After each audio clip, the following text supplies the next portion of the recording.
días a todos. La semana pasada me conecté ilusamente pensando encontrarlos y solamente eran 2 o 3 ustedes. Era el día del estudiante, me había olvidado. El día de la primavera, el estudiante.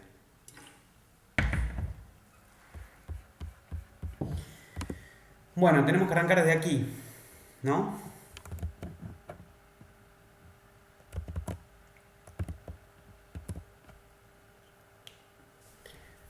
Bien, vamos con las excepciones.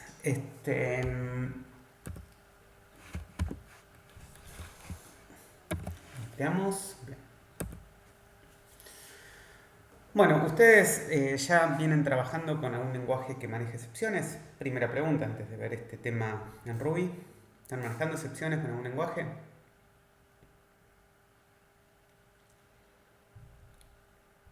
Sí, vieron un par, un poquito en Python. ¿Y en qué otro lenguaje?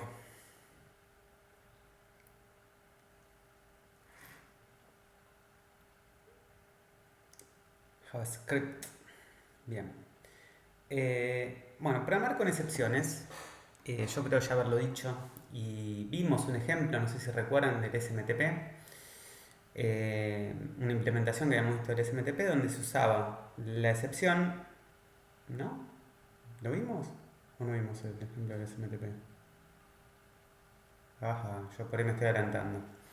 Y lo vamos a ver hoy. Este, en realidad las excepciones suelen verse como si queremos, una alfombra para meter basura abajo, o, pero nunca como una forma de programar. Lo que quiero decir con esto es que cuando uno tiene esta herramienta, tiene que usarlo como una herramienta que realmente es muy potente. Entonces, hablar de excepciones no es solamente trapear un error para esconderlo, es trapear un error para seguir programando, para seguir tomando acciones e incluso para apoyarnos en esta solución y programar de una forma dirigida a errores, ¿no? Entonces, vamos a introducirlo y a pensar un poco, bueno, justamente esto, qué significa lo que estoy diciendo. Las excepciones permiten empaquetar un objeto e información sobre un error y el objeto exception se va a propagar hacia arriba en la pila de ejecución hasta que el sistema detecte código que sepa manejar esa excepción. Entonces, de alguna forma, nuestro código, a medida que se va metiendo cada vez más adentro, puede ser que encuentre un error y lo que va a hacer es ir saliendo de forma directa hacia arriba, según se fue metiendo en esa anidación de código, de tal forma de que yo pueda trapearlo si es que pongo un manejador que sepa trapearlo. ¿Mm? Entonces esta clase exception es una clase más de nuestra jerarquía de objetos que en donde yo tengo como clase abstracta exception y abajo tengo clases que identifican los distintos tipos de excepciones. Cuando uno lanza una excepción, va a ser posible hacerlo con cualquiera de estas subclases de exception. Y las excepciones en sí lo único que tienen es un mensaje asociado y la traza de ejecución, que es un arreglo de todas las líneas por donde fue pasando el código para llegar a ese problema. Si uno define una subclase de exception distinta que quiere incluir algún otro tipo de contexto que no sea un mensaje y la traza de ejecución, podemos crear nuestro propio tipo de excepción que agregue algo diferente. Entonces, vamos a ver un ejemplito bastante pavote. Acá lo que tenemos es un código que requiere OpenURI, que es una librería que me va a permitir usar este Open, que en este caso está abriendo una, ¿cómo se llama? Una URL. Esa URL, cuando la abre, lo que va a hacer es guardar el resultado del contenido de ese HTML remoto, guardarlo en un archivo local. Entonces, abrimos en webpage el recurso que representa esa URL. En output lo que hacemos es abrir un archivo de solo escritura, Ruby HTML, y lo que tratamos de hacer es de ir escribiendo línea por línea las que vamos leyendo acá sobre este archivo. Si probamos esto, a ver si podemos probar acá. No salió nada. Quiero verlos acá porque me pierdo si no. Ahí está.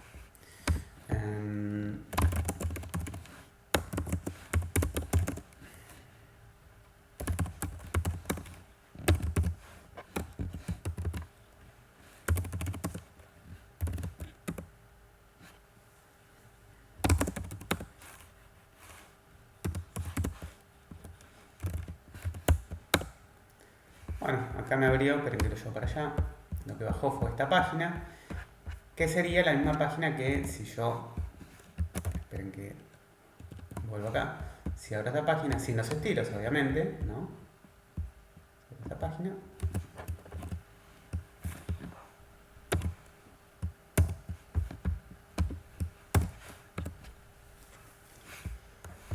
Es el mismo contenido, ¿sí? Por ahí no se ve igual porque es más feo, ¿no? Pero son los mismos contenidos, ¿sí? Cuestión que acá nos preguntamos, espérenme que vuelvo a verlos acá.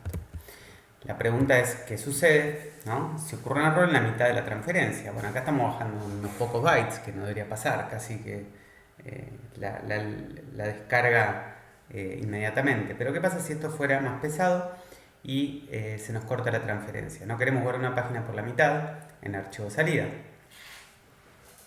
Entonces, si tenemos excepciones, lo que podemos hacer es algo como esto. Entonces, si hacemos un manejador de excepciones, lo que hacemos es, acá lo probamos con, acá dice, acá ponemos una página que en este caso dice un LP, entonces esto no lo va a encontrar. Ver qué sucede cuando trata de ejecutar este código. Bueno, si falla, acá lo que ponemos es un begin con un rescue. Cuando acá trata de obtener el contenido de esta URL, vamos a ver que acá falla, y cuando falla ponemos un manejador de esta excepción. Acá trapeamos cualquier excepción porque estamos poniendo la clase exception, que es la superclase, es decir, que cualquier excepción va a ser atrapada por este manejador, y en este rescue podemos hacer lo que queremos. Entonces, ¿qué estamos haciendo acá? Es imprimimos en la salida de error failed to download page. Acá imprimimos esto que parece medio críptico, pero que es una variable global que contiene justamente el objeto que se lanzó como excepción. El siguiente paso es cerrar justamente el archivo output para después eliminar ese mismo archivo que habíamos creado. Y lo que hacemos después es volver a relanzar la excepción. Este raíz relanza la excepción, pero permitiéndome en este pequeño extracto de código tomar alguna decisión, que en este caso es eliminar el archivo que creé. Es como limpiar la escena del crimen, básicamente. Bueno, ¿qué sucedió entonces? Cuando sucede una excepción, se ubica una referencia al objeto con la excepción asociada en la variable global pesos van. Este peso sin numeración o van es esto que estoy usando acá, que tiene al objeto que se lanzó como excepción. Por lo tanto, esto lo que va a imprimir es el mensaje de la excepción, porque el toS de exception lo que imprime es el mensaje de error. Luego de cerrar y eliminar el archivo, se invoca raíz sin parámetros. Entonces, cuando ponemos raíz acá, la excepción que se lanza es la que está en esta variable. Es decir, que si no escribimos nada, lanza la misma excepción que está en esa variable. Si mandamos algo, va a lanzar la excepción que mandemos como argumento. Si no, sería la misma que está en esta variable global. Bueno, tenemos una jerarquía de excepciones bastante extensa. Tenemos que de exception heredan standard error, y dentro de standard error tenemos argument error, fiber error, index error. Dentro de index error tenemos key error, stop iteration. Este stop iteration lo habíamos visto. ¿Se acuerdan cuando vimos stop iteration? ¿En qué caso?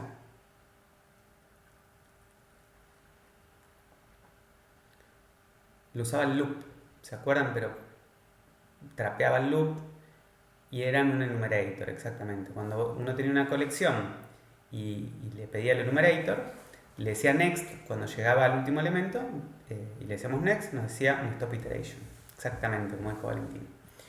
Después tenemos io error, eof error, local jump error, name error, no method error.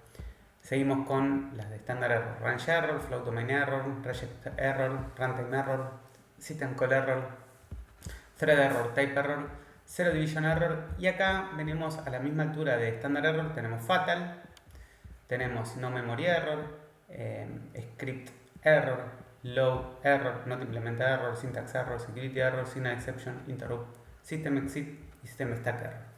Bueno, son un montón y cada una tiene un significado específico, pero en general, o sea, si uno ve alguna de estas excepciones, en general los nombres automáticamente me dicen algo.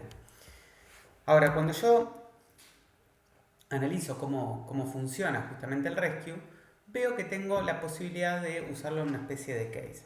A todo esto también les voy a mostrar cosas que aparecen por ahí, que por ahí están interesantes. Me había mencionado Nahuel, así que por ahí también lo van después en la práctica, que es, a ver esto, ahí está, que es esta página que pusieron como caritas a cada una de las excepciones, para tener de referencia una pavada más. Pero lo cierto es que siguen siendo las mismas clases de siempre. Bueno, ¿cómo funciona esto del rescue? Bueno, uno cuando lanza una excepción, uno va a poder usar un rescue o varios rescue. ¿Por qué? Porque funcionan como una especie de case. Entonces, cada rescue puede indicar varias excepciones a cachar, porque podemos tener distintos códigos que trapeen distintas excepciones. Y al final de cada rescue podemos indicar el nombre de la variable que usaremos para mapear la excepción en vez de usar el pesos_van. Entonces acá tenemos un ejemplo de myeval que le decimos begin, eval string y rescue, syntax error, name error, boom. Y imprimimos syntax doesn't compile por el tipo de excepción y ponemos boom message. Por otro lado, si trapeamos standard error, llamamos bang esa variable y usamos print error running script y el bang message, que es distinto. Entonces lo que vamos a ver, bueno, justamente cuando uno invoca eval lo que hace es transforma el string en código Ruby y lo ejecuta. Es una función recontra peligrosa, pero acá la estamos usando para justamente ver, decimos peligrosa, pero bueno, existen para algo y justamente transforman cualquier string en código que lo ejecuta Ruby. Esto está en casi todos los lenguajes. Acá lo que vamos a hacer es justamente ver cómo cuando ponemos float de 2,2 tira un error y cuando ponemos un método que no existe tira otro error. Entonces, bueno, vamos a probar esto en una consolita de Ruby. ¿Dónde estoy? IRB, control L y pegamos. Bueno, fíjense que llamar float de 2,2 toma como que hay dos, o sea, estoy mandando dos argumentos a float, por eso tira error running script, que sería el segundo mensaje, y si invoco un método que no existe, me manda string doesn't compile, que sería el primero de los errores, un syntax error, porque no, bueno, son dos errores distintos que está tirando el eval, ¿sí? Entonces, nosotros de esta forma lo que podemos poner son distintas formas de trapear, ¿no?, errores según el tipo de excepción que se lance. Acá lo que estamos viendo es que trapeamos dos, una es syntax error y name error, y abajo solamente standard error, ¿sí? Entonces, ¿cómo es que funciona esta rescue? Bueno, la decisión de qué rescue utilizar es similar al de un case. Cada rescue compara la excepción lanzada con cada uno de los parámetros nombrados. La comparación es parámetro igual al objeto de la excepción. Esto significaría que si el tipo de la excepción lanzado coincide con el parámetro, es decir, que la clase de la excepción sea el mismo que yo estoy mencionando en el rescue. Si se omiten parámetros, se compara con standard error, es decir, si ponemos rescue solamente va a trapear standard error y todo, o sea, si es standard error, son cualquiera de estas subclases que estamos viendo hasta fatal.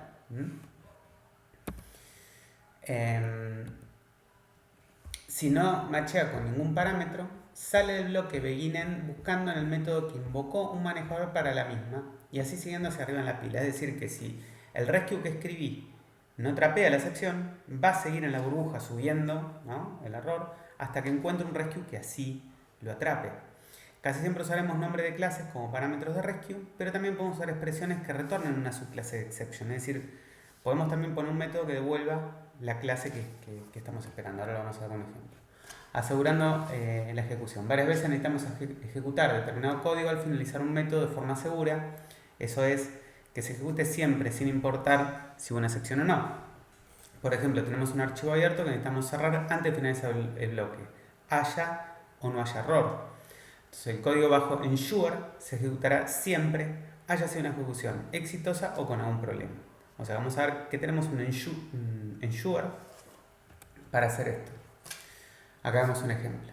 tenemos, abrimos un archivo, ponemos begin rescue y con ensure siempre lo cerramos. Se haya abierto y después en el medio si falló o no falló, el ensure me asegura que siempre se cierra.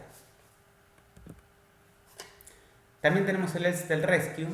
El else se aplica cuando ninguno de los rescue maneja la excepción. Tener cuidado porque ensure ejecutará siempre, incluso cuando no se produce un error. Entonces tenemos begin rescue, las opciones que queramos rescue. Por el else capturamos cualquier cosa que se nos ocurra que nos ocurra para trastear justamente cuando no marcha con ninguna de las excepciones. Y el ensure va a seguir ejecutándose haya o no haya error, o sea que eso lo tenemos que tener considerado. A veces podemos corregir una causa de excepción usando el retry. Esto es lo que vamos yo lo del SMTP lo tenía del año pasado, no era que lo había dado antes, así que vamos a ver el ejemplo acá. El retry se usa para poder reintentar cuando tenemos una excepción, volver a reintentar algo que falló con otro mecanismo. Entonces vamos a ver el ejemplo. Acá está el del SMTP, yo me creí que lo había dado en la introducción y no, está acá. Bueno, fíjense qué interesante este ejemplo. Y acá vemos cómo podemos usar las excepciones como un mecanismo de programación. No con un if, con un while, con nada por el estilo, sino solamente con excepciones. Miren qué interesante. Tenemos, bueno, ¿saben lo que es el SMTP? SMTP y ESMTP, ¿saben qué son?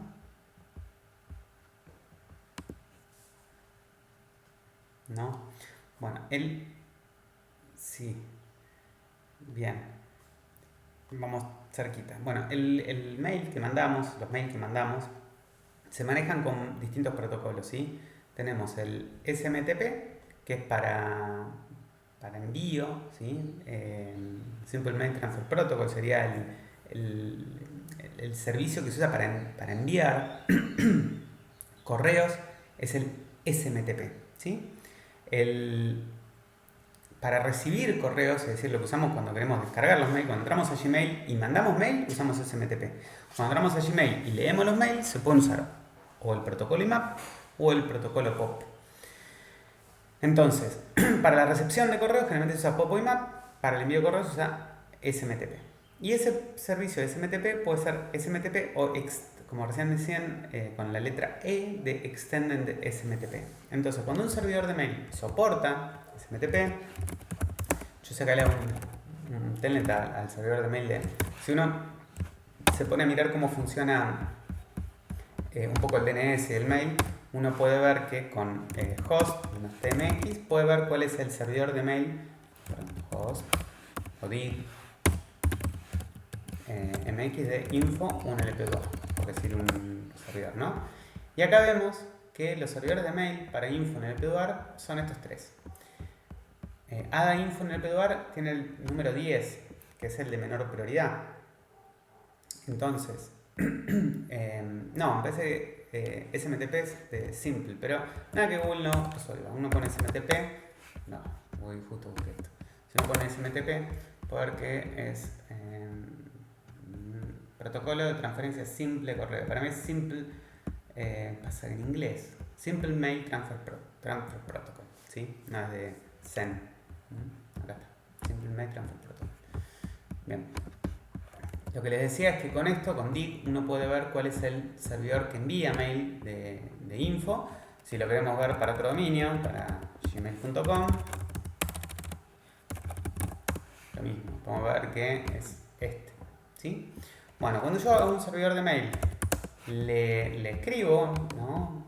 Por el puerto 25, me atiende un chat. Y yo acá le puedo poner hello mail, que es la forma de chatear, o ponerle hello mail. Si uso la segunda sintaxis, o sea, hello mal escrito, esto es parte de ESMTP, o sea, un servidor de SMTP, no de ESMTP, no entiende el hello mal escrito, el EHLO. El EHLO lo que hace es devolverme todas las capacidades que tiene el servidor de correo, que acá las estoy viendo. Entonces, cuando yo a un servidor de mail le mando un EHLO, le estoy queriendo hablar en ESMTP, pero puede que no lo entienda. Entonces, si un servidor no implementa SMTP, cuando le digo EHLO me va a decir, ¿what? No te entiendo, yo hablo solamente SMTP. Entonces, ¿qué hacemos acá en este código? Lo que estamos viendo es cómo primero tratamos usar ESMTP. Entonces, preguntamos, ¿ESMTP está en true? Y decimos, si ESMTP está en true, le mando un EHLO, es decir, un comando de ESMTP. Puede fallar, dijo Tuzán. Bueno, puede fallar ahí, porque si no me entiende va a fallar. Si no falla, somos todos felices, contentos y nos vamos salticando por la pradera. Pero si falla, viene por el rescue, me da un protocolo error y lo que hago acá, si está en true, SMTP, lo pongo en false y le digo retry. ¿Qué significa retry? Que vuelva al principio al begin, dice acá SMTP true, no false, viene por acá, le manda un hello como corresponde y somos todos felices. Ahí sí somos todos felices y salimos. Si me vuelve a dar protocolo error es porque me conecté con un servidor de web. ¿Qué pasa si yo acá... si yo acá me conecto con el puerto 80 de... por ejemplo, y le digo un hello mail. Y... no, 400, padre, ¿qué es? Loco, no te entiendo lo que me está diciendo. Es un protocolo error. Entonces acá sí, rise, error. Listo, me conecté con alguien que no sabe ni SMTP ni SMTP. ¿Se entiende? A ver, la intención de esto no es ver protocolos, es de entender cómo funciona el retry. ¿Se entendió el retry? Genial. Genial. Lanzando excepciones. Bueno, podemos lanzar excepciones usando el método kernel rise, o sea que rise está implementado en kernel. Bueno, kernel está en la jerarquía, está bien arriba, si no me equivoco, en un módulo, o sea que todos los objetos tienen rise. O sea, si desde object creo que incluye el módulo de kernel. Por lo tanto, todos van a tener rise, cualquier objeto. Por lo tanto, acá vemos que si pongo rise, va a lanzar una excepción. Sí, no es el kernel del sistema operativo, se llama kernel porque, claro, es lógica neurálgica de Ruby, básicamente. Por eso es que se llama kernel, del núcleo. Entonces, rise lanza una excepción, rise BAT-MP3 encoding lanza una excepción, y rise interface exception, con un mensaje que dice keyboard failure y caller, lanza una excepción. Son tres formas de lanzar una excepción.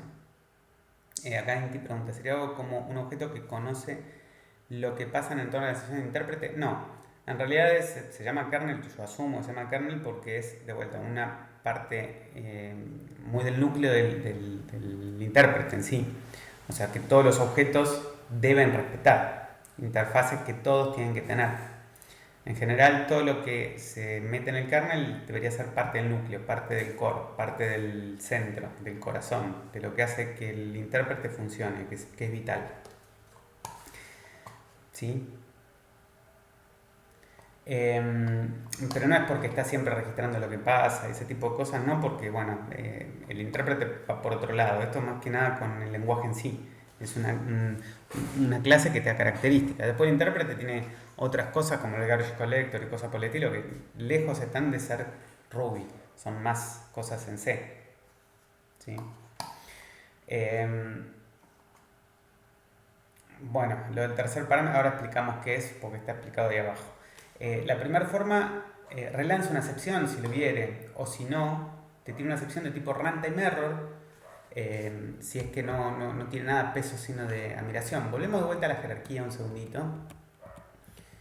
Acá. Nos tira runtime error, ¿sí? Standard error, runtime error. O sea, runtime error es su clase de standard error. O sea que si yo tiro una excepción sin decir nada, tiene una excepción de tipo runtime error. O sea, si uso rise así a secas. Si yo uso rise acá con un string, ¿sí? Lanza también runtime error, pero se te da el mensaje que estoy poniendo acá. O sea, es un runtime error con ese mensaje. Si es esta, es un runtime error vacío, sin mensaje. Y el tercer ejemplo utiliza el primer parámetro, que está acá, para crear una excepción de este tipo, con este mensaje, y caller es el que tiene la tasa de ejecución. Acá está lo que responde a lo que decía la duda que tenía Jerónimo. ¿Por qué querrías lanzar una excepción? Para decir acá pasó algo. O sea, cuando vos decís, a ver, ¿qué opciones tenés? Vos, si estás haciendo una función que tiene que transformar un número, un string a un doble, ¿no? Y te mandan una A, ¿qué puedes hacer?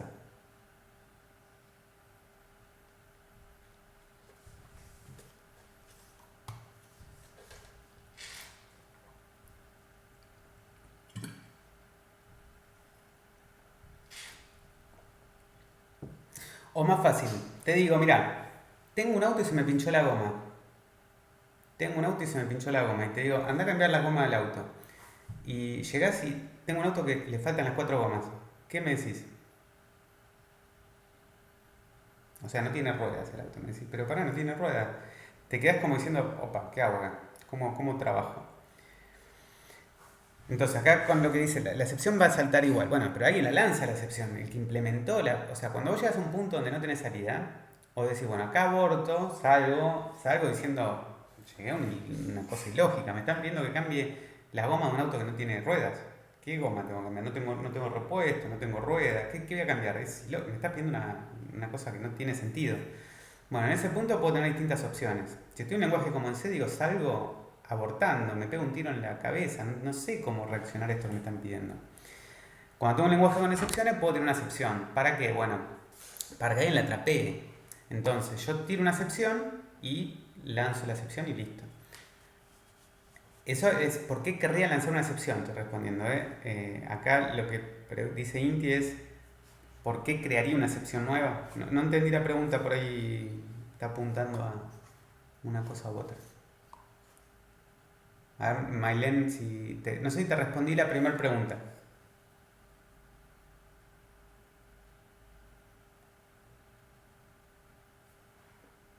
O sea, la pregunta de Mailen era, ¿por qué querría lanzar una excepción? Lo que yo digo es, bueno, cuando vos llegas a una situación ilógica desde la perspectiva del código, o sea, yo puse un ejemplo totalmente pavote, ¿no? Decir, bueno, voy a cambiar la rueda de un auto que no tiene ruedas. Y digo, bueno, ¿qué hago acá? Y no sé. Bueno, una opción sería en lenguajes que no manejan excepciones, decir, no, de esta no tengo salida. Me metiste en un lugar donde, o sea, no puedo hacer nada más que exploto. Acá exploto, mi molo me destruye. Listo, ahí fácil, atronado fácil.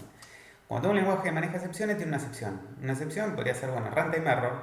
Dice, runtime error es, bueno, alguien que se encargue. Yo llegué a un punto donde es un error en runtime. Es decir, llegué a un punto donde no sé cómo se resuelve.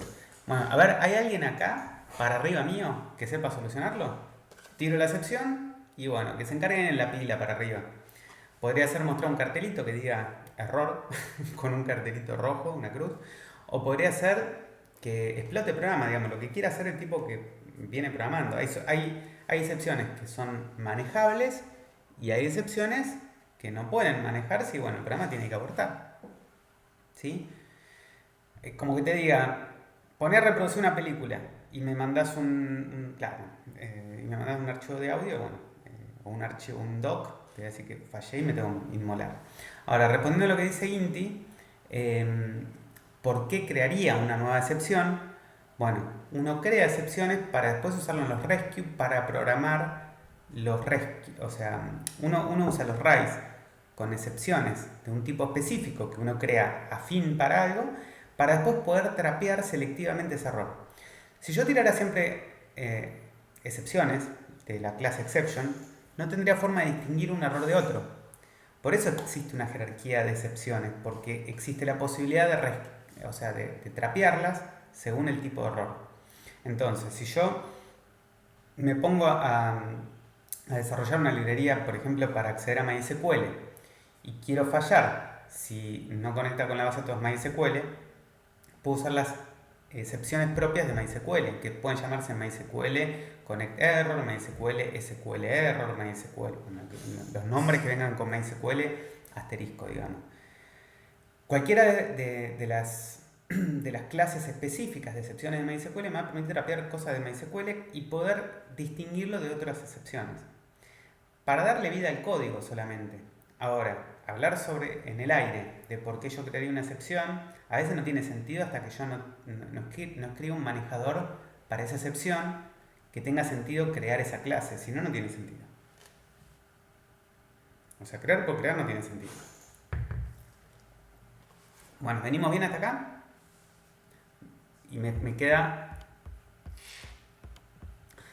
la pregunta es si estás creando, o sea, interfase exception, no existe hasta ahí. No, la tenés que crear antes. Tenés que crear una clase interface exception que herede de exception, de standard error, lo que sea. Tenés que existir la clase. Si no, esto te tira error de que no conoce interface exception.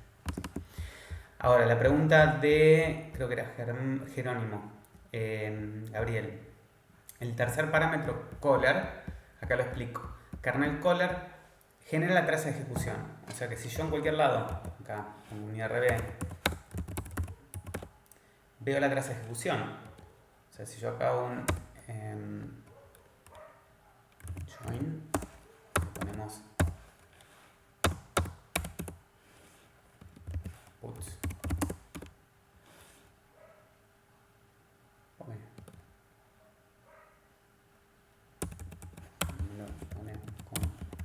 Ahí está.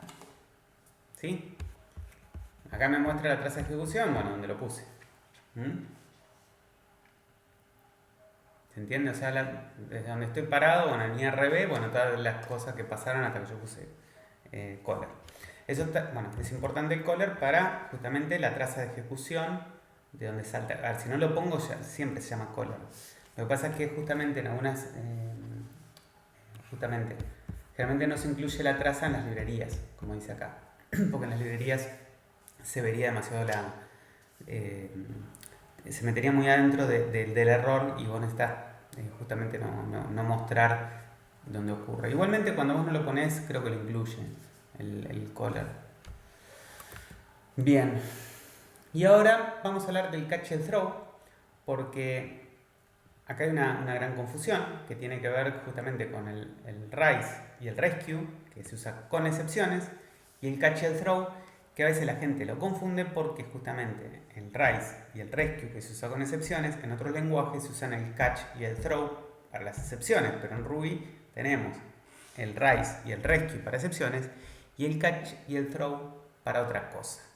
Entonces ahí es donde tenemos que decir para las rotativas, ojo, todo lo que vimos hasta ahora son excepciones. Ahora, ¿qué es esto del catch and throw? Bueno, vamos a ver un ejemplo para entender un poco de qué se trata. Esto es muy más parecido a un uso de bloques con un valor de retorno especie goTo, una cosa medio extraña. Así que vamos a ver un ejemplo que va a tratar de aclararlo. El código que vamos a ver ahora leerá palabras que irá agregando en un arreglo que al finalizar imprimirá en orden inverso. Sin embargo, si alguna línea es incorrecta, deberá salir sin hacer nada. El secreto es throw symbol variable. En el siguiente ejemplo es importante que el último puts retorna nil para entender por qué funciona de esta forma. Entonces vamos a ver el ejemplo ahora y vamos a tratar de entender. Me lo voy a copiar.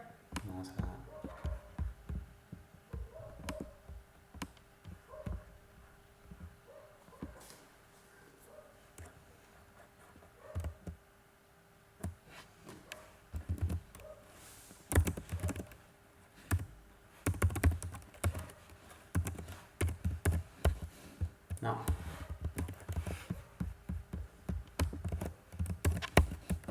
Ahora sí. Only words y vamos a darle barra tmp etc.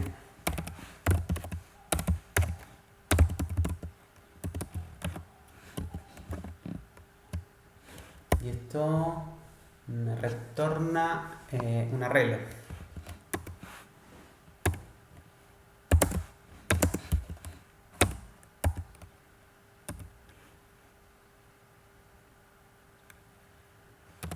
Un PDA.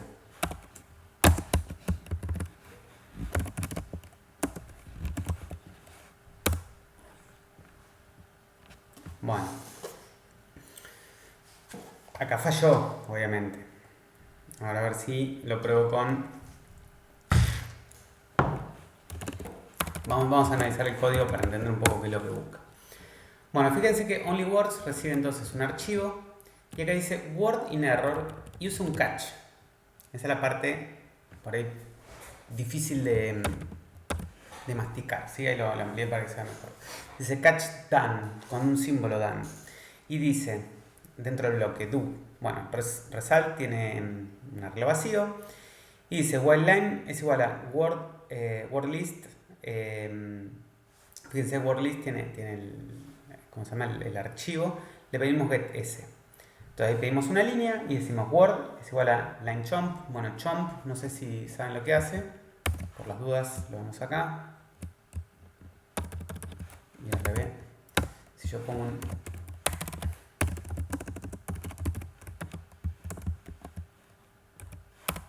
Esto devuelve esto. Si le pongo chomp, me saca el barra n en el final. ¿Sí? Ahí lo dijo Valentín. Entonces, acá lo que hace, entonces le saca la línea al final y acá dice throw down word, es decir, throw down word va hasta acá a Dan y le devuelve la palabra si word no machea con esto que estamos poniendo. Es decir, que tiene que ser lo que está esperando que sea una palabra. O sea, lo que está esperando son que cada línea sea una palabra. Si tenemos algo como esto que tiene más de una palabra, no debería funcionar. Dice que arranque y que termine por caracteres que componen una palabra.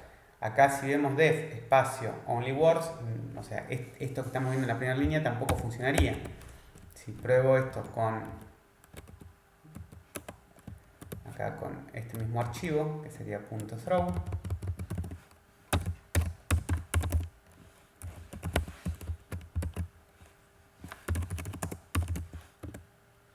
lo mismo. Sin embargo, si creo un archivo que se llame Pepe, la OP, sería hola, mundo, chao. Y probamos esto con P.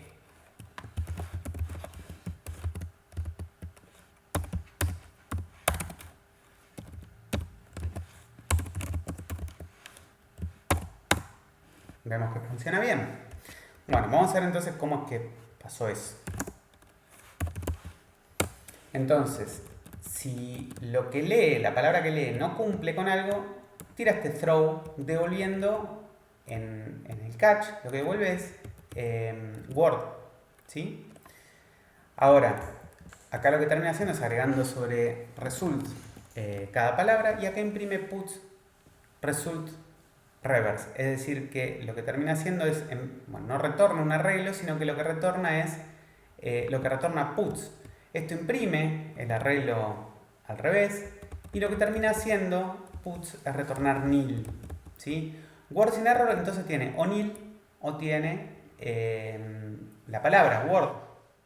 Acá preguntamos si word in error tiene algo, es decir, no es null o nil, lo que va a hacer es imprimir el error y listo. Esto la verdad que está bastante fiero hecho, porque yo acá podría haber justamente retornado el arreglo y preguntado si es una palabra o si es un arreglo, digamos, para que quede más bonito. Pero bueno, el puts retorna nil, entonces si acá preguntamos si esto, digamos, no es nil, es porque tiene una palabra, es una palabra porque hubo un error, porque lo único que retorno con throw distinto de nil, en este caso lo que retorna es lo que retorna puts, que puts retorna nil, justamente hace que esto termine siendo la condición por la que imprime el error este. ¿Se entiende? De lo que quiero que se entienda de todo este ejemplo es cómo funciona el catch y el throw. El throw me permite en cualquier momento ir hasta la clave que veo acá, done, retornando lo que recibe atrás. Entonces esto es como un goto retornando un valor directamente, en este caso word, al catch. El catch estoy haciendo como un return explícito en este lugar. Porque vos podés tener más de un catch con distintos símbolos. Esto te permite retornar el que vos digas. O sea, vos podrías tener un catch Dan, catch Pepe, catch Juan y o sea, todos los bloques uno dentro del otro y de alguna forma tirar un throw que lance la clave que vos quieras. ¿Sí? A ver, no son de las cosas más amigables para aprender porque es parecido al GoTo. Y en realidad se puede ver mucho en el uso de justamente del catch and throw en Sinatra. Sinatra es una librería. Sinatra RB en GitHub. Bueno, en esta librería o sea, es re interesante ver Sinatra para hacer pequeñas Sinatra, yo encima hace mucho no miro el código de Sinatra, pero realmente estaba todo acá. ¿Veis? A ver. Bueno, ven, acá hay un montón de catch. Tiene un catch para cada distinta. Está todo programado con catch y throws.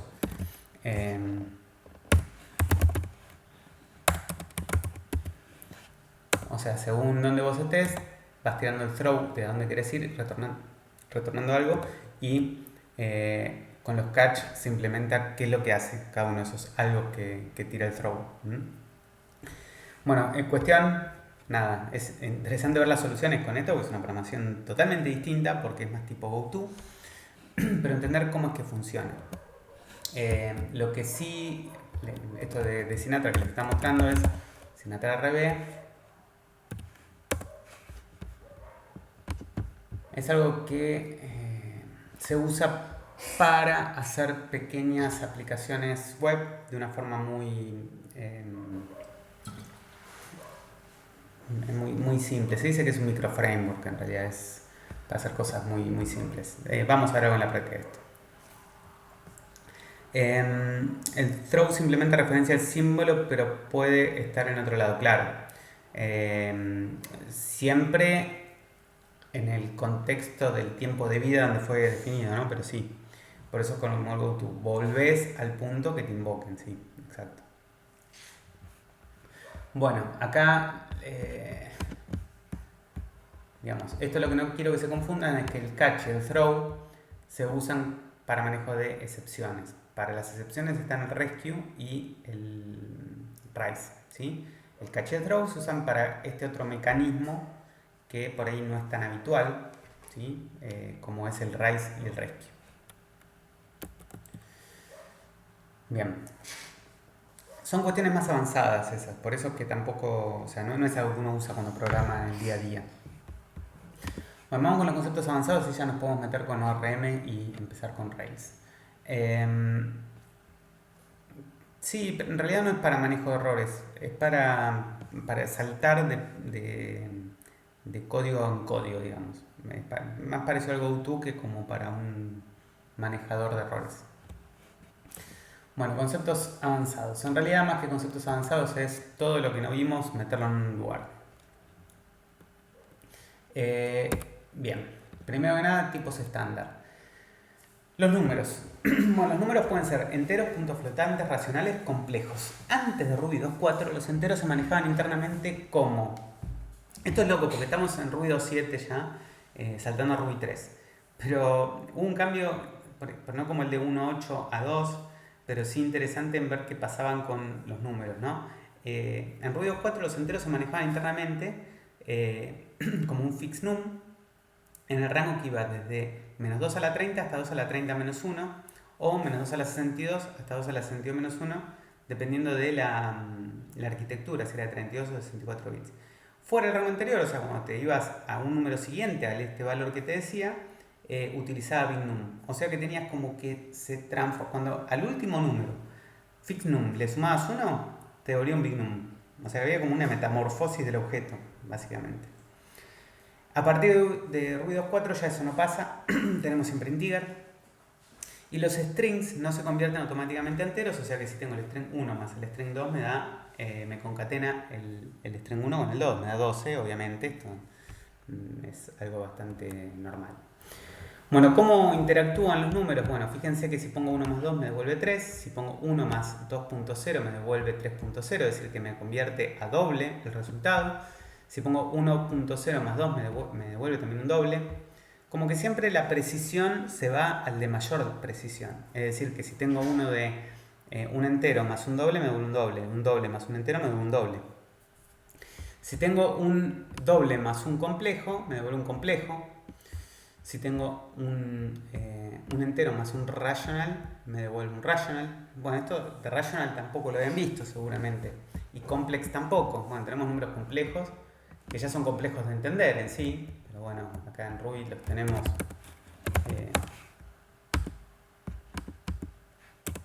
en la librería estándar.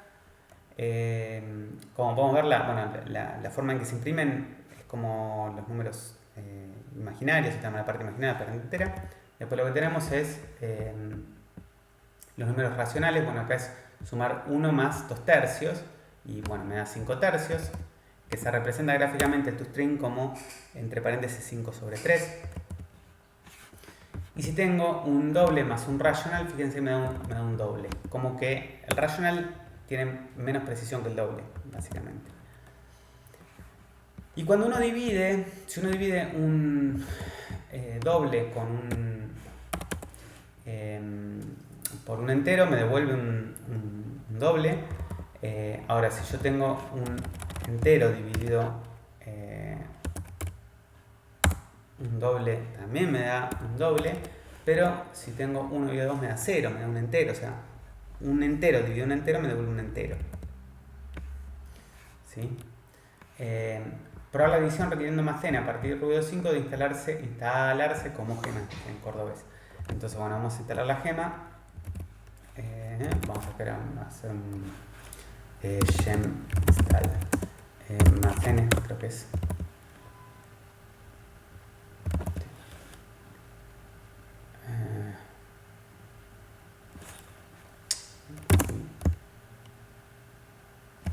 ¿Qué tal?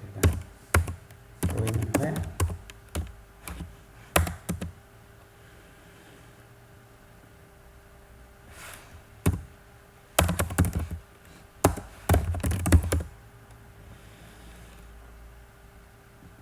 Porque tengo la 272 y está la 274.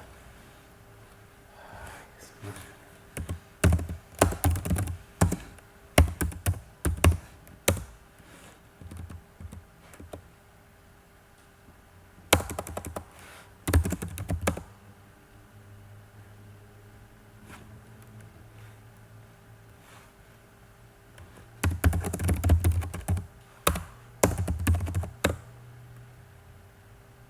¿Por qué la otra vez? No.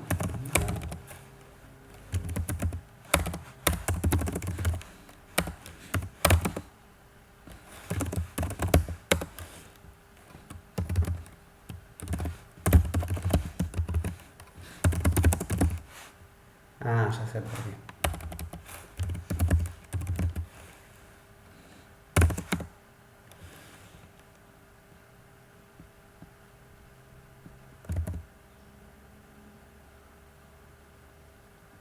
No sé, ya existe, ¿no?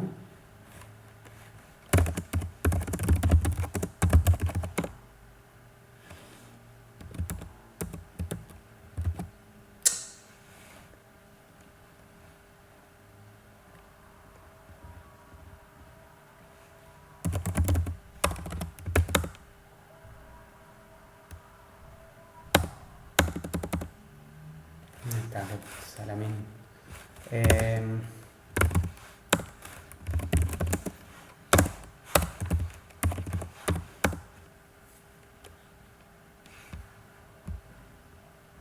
¿Qué me falta?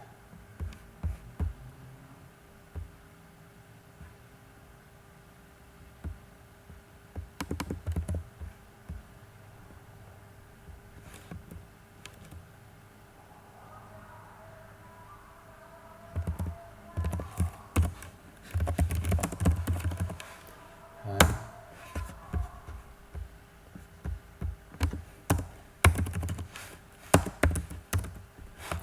Pues esto va cambiando y ya no me acuerdo cómo era.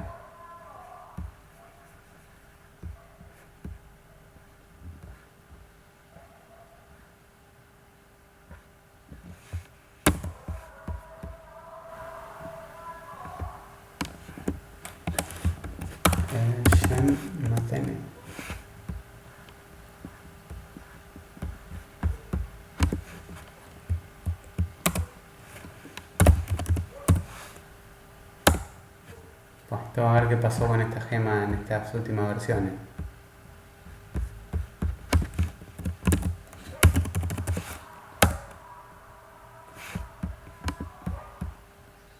Y esta es de Precate y que están desusadas.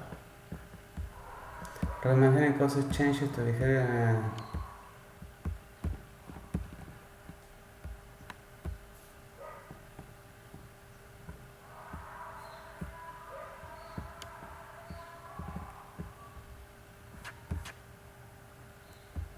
Bueno, está fallando, así que no sé por qué miércoles no anda.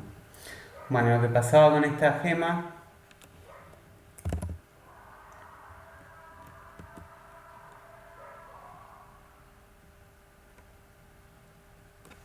que no sé bien por qué, mira por qué no están dando. Era que si uno ponía 1 dividido 2 me devolvía un rational, ¿sí? Que bueno, ahora me devuelve un entero, pero bueno, no requería esta librería, que bueno, ahora no tengo chumea por qué no anda. Sucedía que, como se llama, me devolvía o sea, no convertía a entero. Dividir un entero por otro entero me volvió un rational para que yo pues siga eligiendo lo que yo quisiera hacer. Pero bueno, igual, sí, la verdad nunca la usé. Me llama la atención y era interesante mostrarla. Hasta el año pasado me andaba, pero ahora ya en la versión 2.7, evidentemente, todo esto está quedando en desuso, no tiene sentido. Voy a sacar el texto ese al final que no aporta nada. Bueno, String Cell Encoding. No, el error que está tirando es por otra cosa. Me parece que ya no. Está buscando una librería CMath RB que no está. Así que supongo que debe andar con ruido 6. Después me fijo y les respondo. La clase que viene seguramente me quede mirando qué pasó y por qué no anda. Pero bueno, son cosas que van cambiando con el pasar del tiempo y suele pasar esto. Porque ya cuando empiezan a decir que está de Precate y lo sacan de la librería. Antes estaba en la librería estándar. Entonces vos hacías un recuerdo más N, no había que entrar en ninguna librería y ya automáticamente el lenguaje cambiaba. Cambiaban cómo se comportaba. A ver si yo tengo acá rvm versions 2, no. Vamos a hacer rvm install -l filegrep 2.5.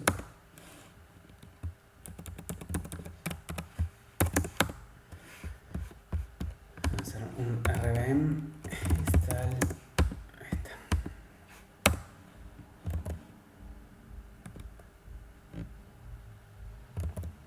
En esta debería instalarse así como gema y andar. Vamos a ver si anda. Bueno, mientras tanto seguimos. Strings y el encoding. A partir de Arduino 9, cada string tiene asociada una codificación. Por defecto de la codificación, bueno, esto de la codificación es otro tema que yo hago bastante hincapié. Fuera de lo que es el lenguaje, trato de explicar un poquitito esto porque trae muchos problemas no usar la codificación adecuada. Nosotros cuando aprendemos a programar generalmente nos manejamos con la tabla ASCII y pareciera que el mundo termina ahí, con los ASCII. Lo cierto es que los ASCII fueron justamente la primera de las codificaciones que uno, cuando un poco ve la historia, ¿no?, de lo que ha sucedido, es que la codificación arrancó siendo, o sea, los chars terminan siendo un valor con 128 bits alcanzaba para representar todos los chars si vivíamos en Estados Unidos. Después se dieron cuenta que era un poquitito más grande el planeta, ¿no?, que Estados Unidos y aparecieron el ASCII extendido para agregar a otros idiomas como es el español, el francés, el portugués, y al extender justamente el ASCII al ASCII extendido con 256 posibles caracteres, aparecieron nuevas representaciones. Pero tampoco fue suficiente porque después aparecieron, digamos, el planeta se sigue agrandando básicamente y tenemos que representar más tipos de caracteres para todo lo que son los lenguajes asiáticos, para lo que es el japonés, el chino, incluso para poder representar algunos símbolos como por ejemplo el peso, el euro, y bueno, si bien el peso está en la tabla ASCII, el euro no. Entonces bueno,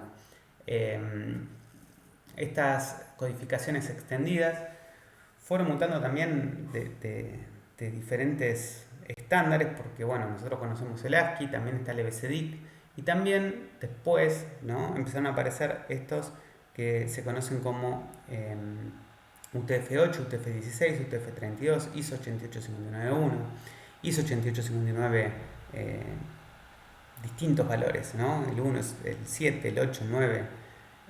La cuestión es que casi podemos decir que UTF-8 terminó siendo, por lo menos en Linux y en el mundo de Mac, la adopción más estandarizada que hay, ¿no? Y en los lenguajes de programación también se utiliza el UTF-8. Cuando uno no especifica una codificación, se asume UTF-8, ¿sí? Antes era US ASCII, pero bueno, a partir de ruidos se utiliza UTF-8. Entonces, si uno quiere cambiar esa codificación, ¿no?, quiere cambiar la codificación de cómo se van a interpretar estos strings, uno puede utilizar este encabezado en Ruby y decir que, bueno, todos los strings que están acá van a tener otro encoding. Entonces, ahí podemos especificar que este fuente, los strings que manejen, van a ser de ese tipo. ¿Por qué importa el encoding? Porque, bueno, cada una de estas representaciones internamente se maneja de forma muy distinta. La verdad que no es la idea de la materia atacar este tema, pero sí es importante no confundirlas. Cuando uno usa uno y toma la decisión de usar uno, yo acá, por ejemplo, si abro un archivo y le pongo prueba, digo hola, mundo,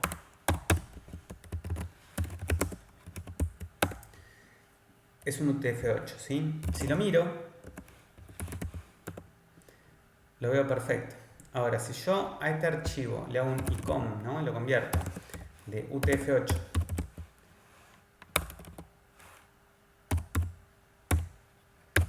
a ISO 88591, prueba txt, y lo tiro en prueba txt2 y hago un ls-l, ya veo que uno ocupa 33 bytes y el otro 11 bytes.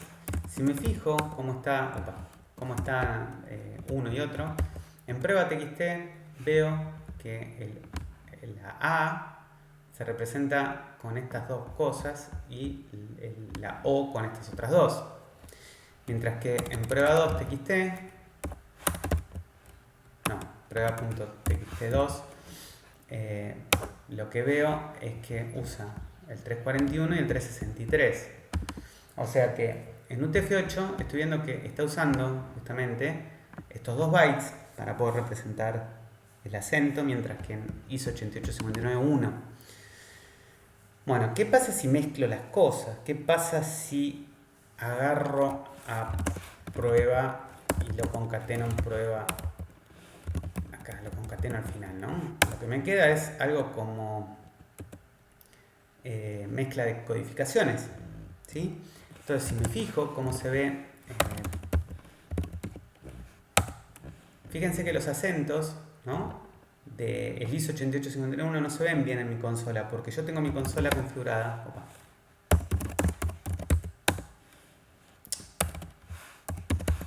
Ahí está. Oh.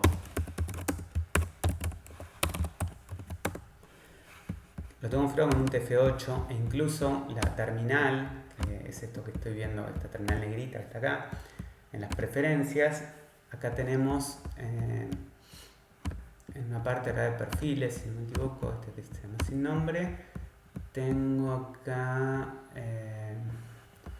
¿dónde estaría?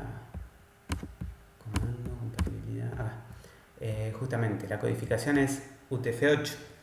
Entonces, ahí, cuando uno se maneja en Linux, se maneja todo de esta forma.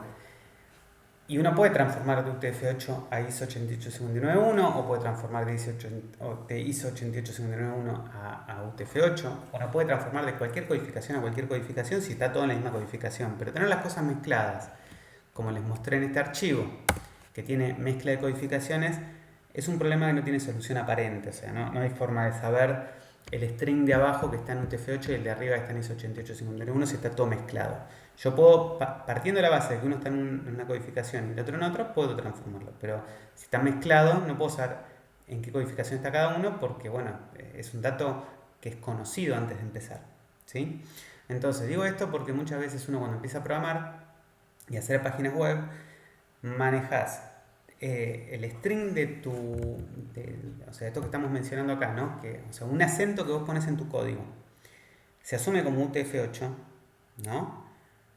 Por lo menos en Ruby, si vos no especificás esto, se asume que está en UTF-8. Entonces, si vos lo escribís usando un editor que usa ISO 88591, ya estás generando un problema. ¿Por qué? Porque vos le estás diciendo que un string que acá tiene un acento escrito en ISO 88591 lo interprete el intérprete, porque así funciona por defecto, en UTF-8. Después se te ven mal los acentos. Igualmente, no es común que uno hardcodee variables en estos archivos con acentos, porque estos son variables, en el código estamos hablando. Pero este problema se empieza a traducir en distintos lugares. ¿Por qué? Porque a veces uno hace una página que se ven mal los acentos y es porque tenés la codificación de los fuentes, que serían estas variables estáticas. Tenés la codificación de la conexión a la base. Tenés la codificación interna que hace la base. Tenés la codificación con la que vos mostrás el contenido al mundo. Hay distintos lugares donde se especifica la codificación. Siempre es fácil convertir de cualquier codificación a cualquier otra. Siempre partiendo de la base que yo sé el origen y sé el destino. El problema es que si yo meto la pata y en algún contexto hago una consulta que me trae datos de una base de datos que están, yo creo que están en ISO 88591 y los transformo a UTF-8 para mostrarlos en otra codificación, donde hice una asunción mal, los datos pues se ven mal. Por eso que siempre es importante esto, manejarlo de forma consistente. Si manejamos todo en un UTF-8 no hay drama. Si la base de datos se maneja en ISO 88591 y yo lo sé de antemano, no hay drama. El problema es cuando empiezo a mezclar las cosas, porque después me puede pasar que guardo datos en una base de datos creyendo que los estoy guardando en encoding adecuado y de repente migro de testing a producción y puede ser que en producción las cosas estén bien configuradas, no como en testing, y haga lío. Estos son problemas graves que uno desearía no topárselos, digamos, con la experiencia, porque la verdad que es muy difícil después salirse de un problema donde vos tenés datos mal codificados en la base.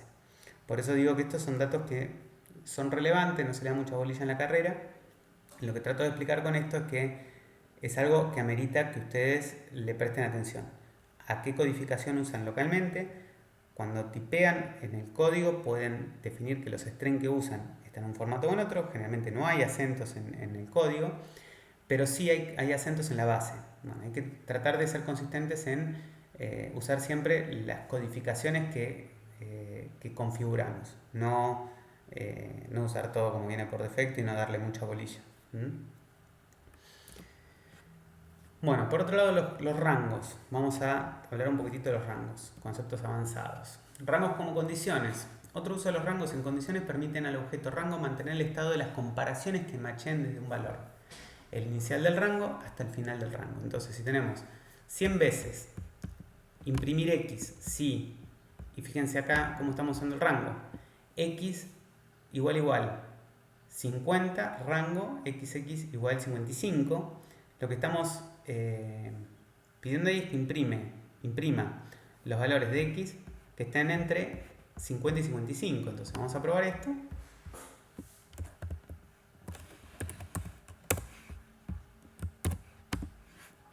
Y fíjense que, bueno, justamente lo que imprimió es del 50 a 55. ¿Sí? Acá abajo tenemos otro que es imprimir. Esto es interesante. Fíjense que acá lee líneas del teclado y ¿qué les parece que hace esto? A ver si a alguien se le ocurre.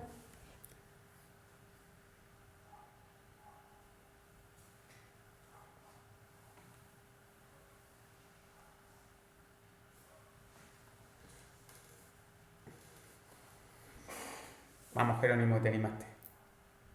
Hay muchos voluntarios, parece.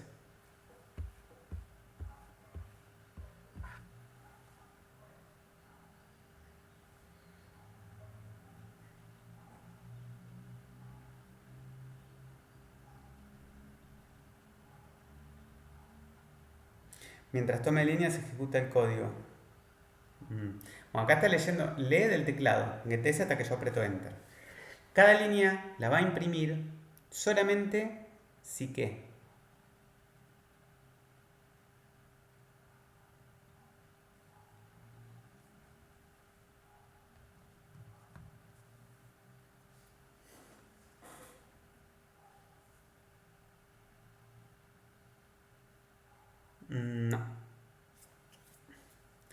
¿Qué es esto que está acá? El simbolito este que está acá, igual chirimbolo, igual lo que va arriba de la ñ.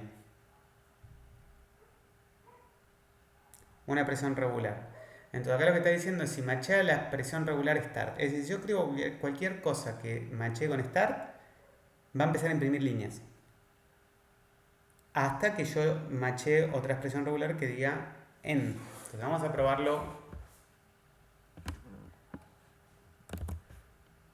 Escribo esto y ¿qué va a pasar? Bueno, yo ahora escribo hola, ¿qué tal?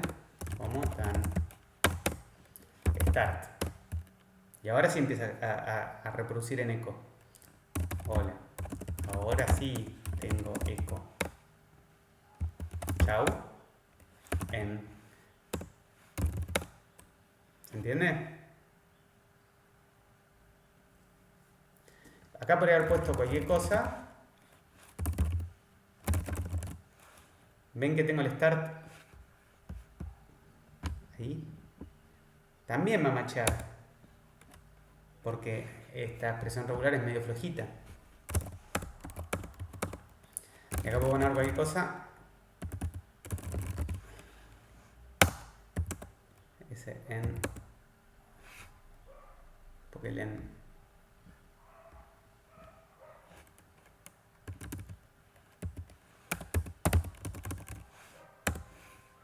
Ahí está. Rangos como iteraciones. Acá como intervalos. Bueno, fíjense este ejemplo también, que es interesante entender por qué está hecho de esta forma. Entonces fíjense que tenemos car age, getStF, o sea, leo un valor. Asumamos que se lee 5.2. Fíjense que acá pongo case, car age when. 0, rango abierto con el 1. 1, rango abierto con el 3. 3, rango abierto con el 6. 6, rango abierto con el 10. 10, rango abierto con el 30. Else put vintage gem. Bueno, ¿por qué se usan rangos abiertos? Porque yo quiero arrancar siempre de un número entero, pero quiero que el último valor de este rango sea el anterior inmediato al 1. Por eso uso esto. Yo acá se pongo 0,000000, o sea, perdón, 0,99999 va a entrar en el primer when. Si pongo 1, va a entrar en el segundo, ¿sí? Ahora, ¿qué pasaría si yo lo armara así? Acá ya tengo problemas porque fíjense que me quedan huecos entre el 2 y el 3, entre el 5 y el 6, ¿no? ¿Me explico la diferencia? Bueno. Así que bueno, eso es interesante saberlo, por qué se usan los rangos de esta forma y bueno, tenerlo presente porque es un gran problema. Este código no anda bien, o sea, con TDD lo podríamos encontrar. Bueno, métodos. Definir un método. Bueno, los nombres de los métodos deben empezar con minúscula o underscore. No es un error que el nombre comience con mayúscula, pero debería recibir argumentos. Por convención, los métodos que comienzan con mayúsculas se utilizan para conversiones de tipo. Por ejemplo, def string n. Bueno, acá, ¿qué estamos haciendo? ¿Cómo? Cuando quiero trabajar. Perdón. Sí, cuando querés trabajar con reales. Sí, es así. A ver.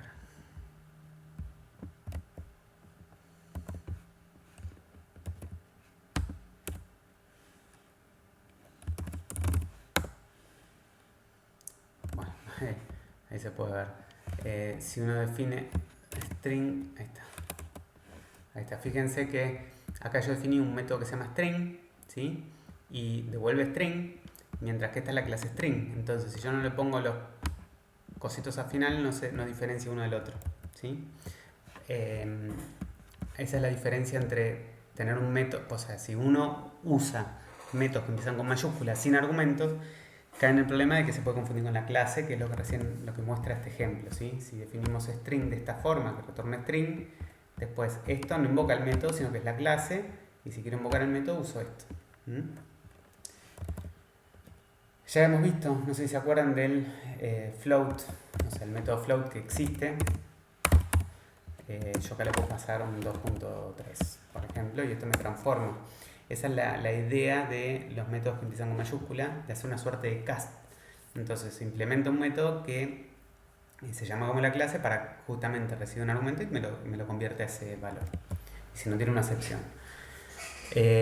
Cuando retornamos un booleano, es prolijo que el método termine con signo de pregunta. Esto ya lo vimos en la introducción. Aquellos métodos peligrosos van a terminar con bang, y los métodos que aparecen a la izquierda de una asignación terminan con igual. Todo esto ya lo estuvimos viendo.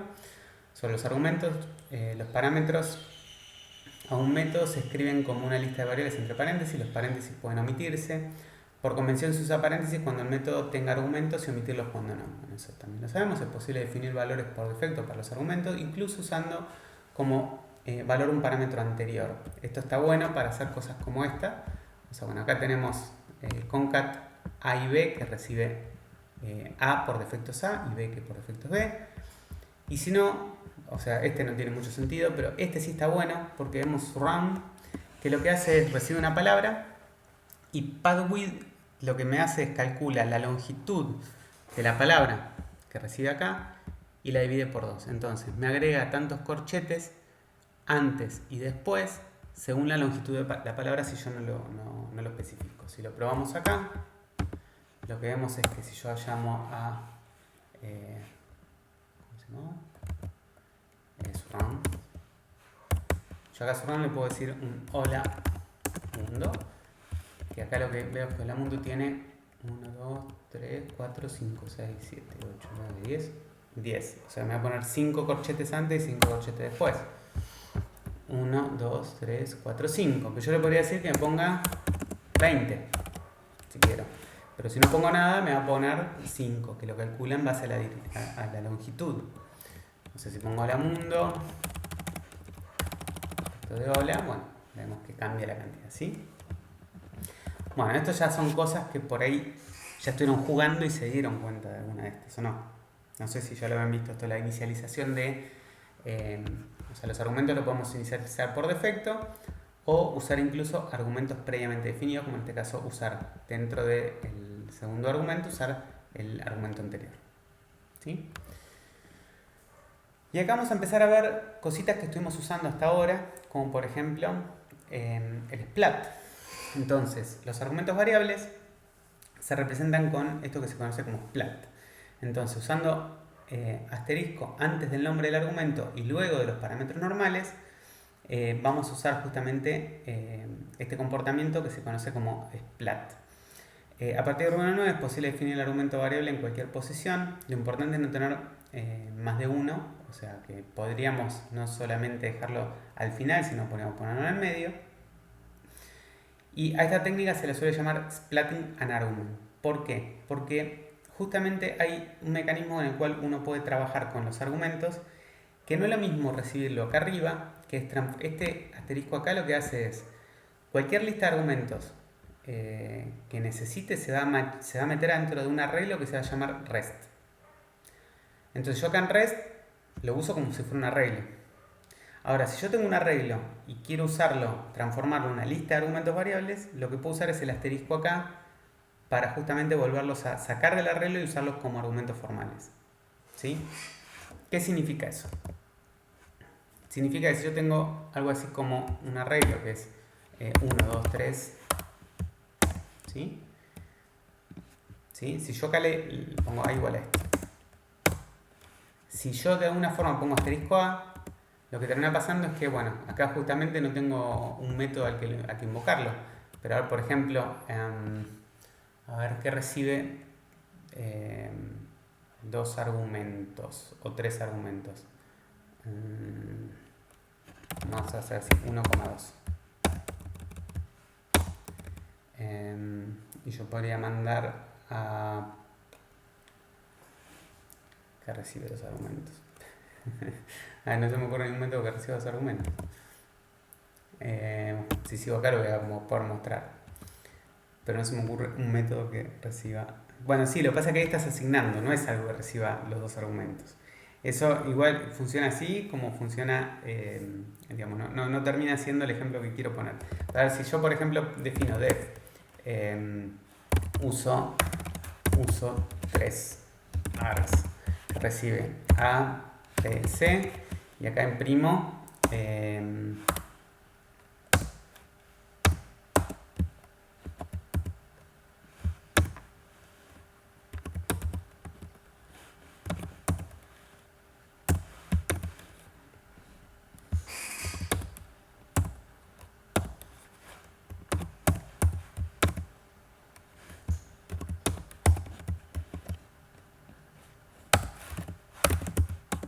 ¿sí? Si uso 3, acá tenía AA, tenía los 3, entonces si pongo uso 3 y le paso pesos A, ahí me los imprime. Que no es lo mismo que mandar esto así, porque ya o sea, le mando un solo argumento. Yo acá lo que estoy haciendo es con splates, achatando los parámetros y transformando ese arreglo, que si no, le estaría mandando solamente A. ¿Me explico? Bueno, un poco lo que quería mostrarles es esto del splat en los dos lugares. Y ahora lo vamos a ver de vuelta, pero quería que primero lo entiendan. ¿Se entendió eso que mostré?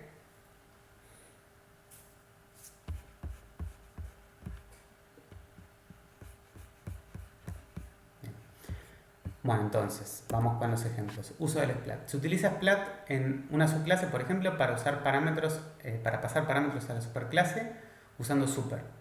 Super sin argumentos invoca el método del padre con todos los argumentos recibidos. O sea que si yo tengo child parent do something con asterisco not used, yo acá puedo llamar a super directamente, sin hacer nada. Acá lo que estoy admitiendo es cualquier lista de parámetros, ¿sí?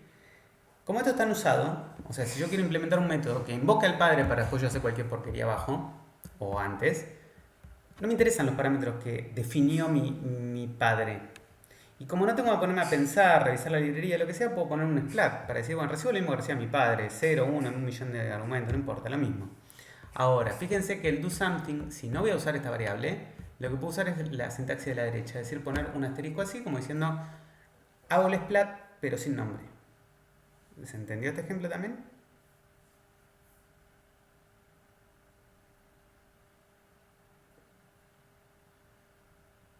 Asumo que sí. Si no se entendió, me frenan.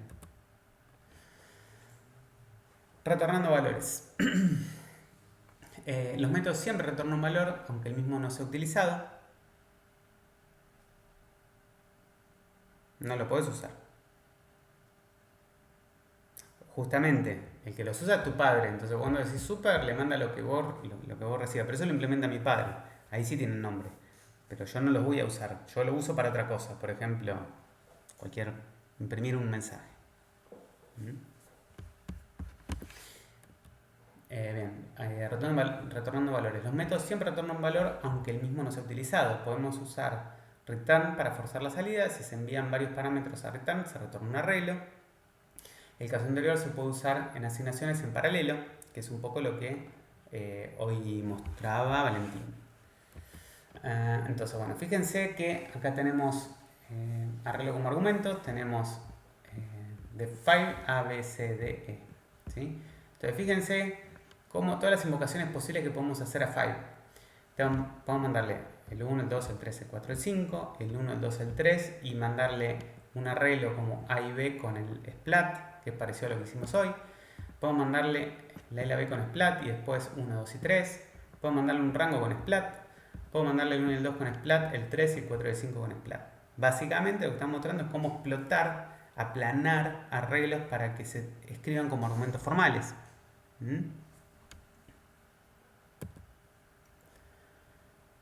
Bloques más dinámicos. Al igual que en el caso anterior, de splat podemos necesitar especificar que uno de los parámetros a un método es un bloque. Entonces, bueno, acá, ¿qué tenemos? Collect, en vez de 1 al 10, collect. Acá lo que estamos viendo es que tengo el bloque que estoy escribiendo acá, ¿sí? Lo puedo escribir en una variable b, estamos viendo acá.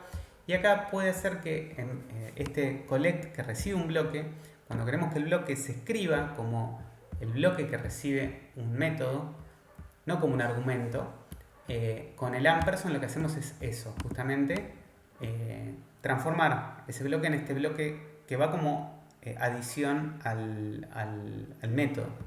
Si yo escribo esto de esta forma, que anda, y si le saco esto, veo que el error es porque me dice que collect le estoy mandando un argumento y no recibe argumento, porque collect no recibe argumento, recibe un bloque, pero el bloque no es un argumento. Es como cuando ustedes escriban un método que hace un yield, por ejemplo. Él asume que recibe un bloque. Pero yo quiero que este B no sea un argumento, sino que sea el bloque que le estoy mandando, como cuando yo escribo el bloque hacia acá atrás. Entonces la forma de hacer eso es con justamente el ampersand. Es como el splat, pero para bloques, básicamente. Bueno, argumentos como hash. Esto voy a tratar de pasarlo medio por arriba la explicación de Ruby 1.9, porque ya estamos en Ruby 2 y estas cosas no... Por ahí uno sigue comparando la historia, pero ya no tiene mucho sentido. Hasta Ruby 1.9 no existía la posibilidad de usar keyword arguments. En vez de especificar los parámetros en el orden en que se definieron, es posible especificar qué valor tomará cada parámetro indicando el hecho con el nombre de argumento y su valor. Hasta Ruby 1.9 se utilizaban hash en su reemplazo para obtener el mismo resultado. Lo cierto que era un despelote. ¿Por qué? Bueno, lo interesante es ver algo como esto, ¿no? A ver, yo antes de mostrarle esto de keyword arguments o incluso trabajar con hash como arguments, les voy a mostrar un par de cosas que a veces suelen pasar. Uno de repente tiene, vamos a usar este ejemplo que es songlink, songlist. Vamos a hacer así. Alguien me dice que implemente justamente una lista de canciones. Entonces,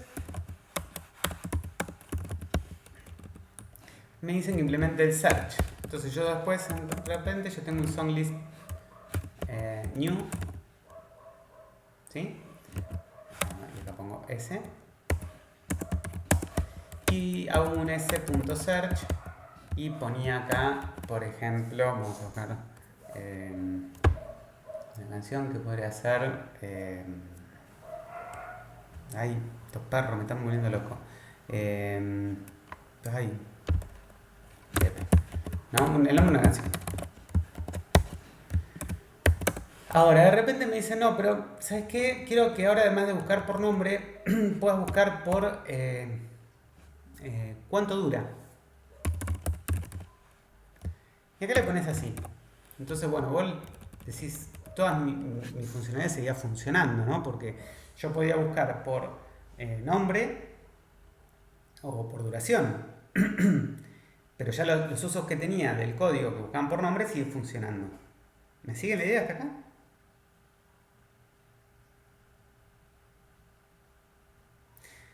Pero de repente me dicen, pero ¿sabes qué? Ahora quiero buscar por autor. Ah, listo. Vengo acá.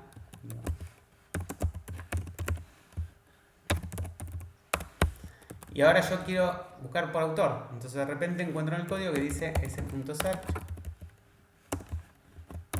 Pepe, Nil. Y acá ¿les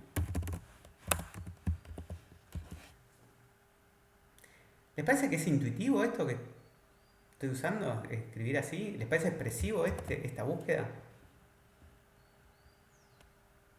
Es raro, ese nil en el medio. Ni hablar de si de repente acá le digo, bueno, y ahora puedo buscar además por duration author por ¿cómo sería esto? No, álbum.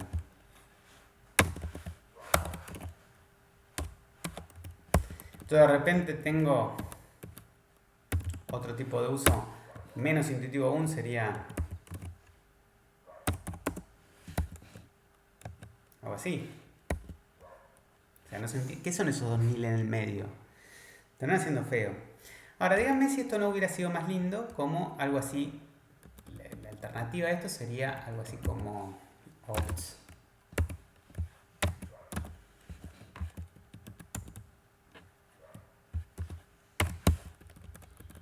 ¿No? Entonces yo podría buscar acá como acá habíamos dicho que era duration, sí, duration, por ejemplo DSM, y podría buscar acá abajo otro que diga álbum Lala.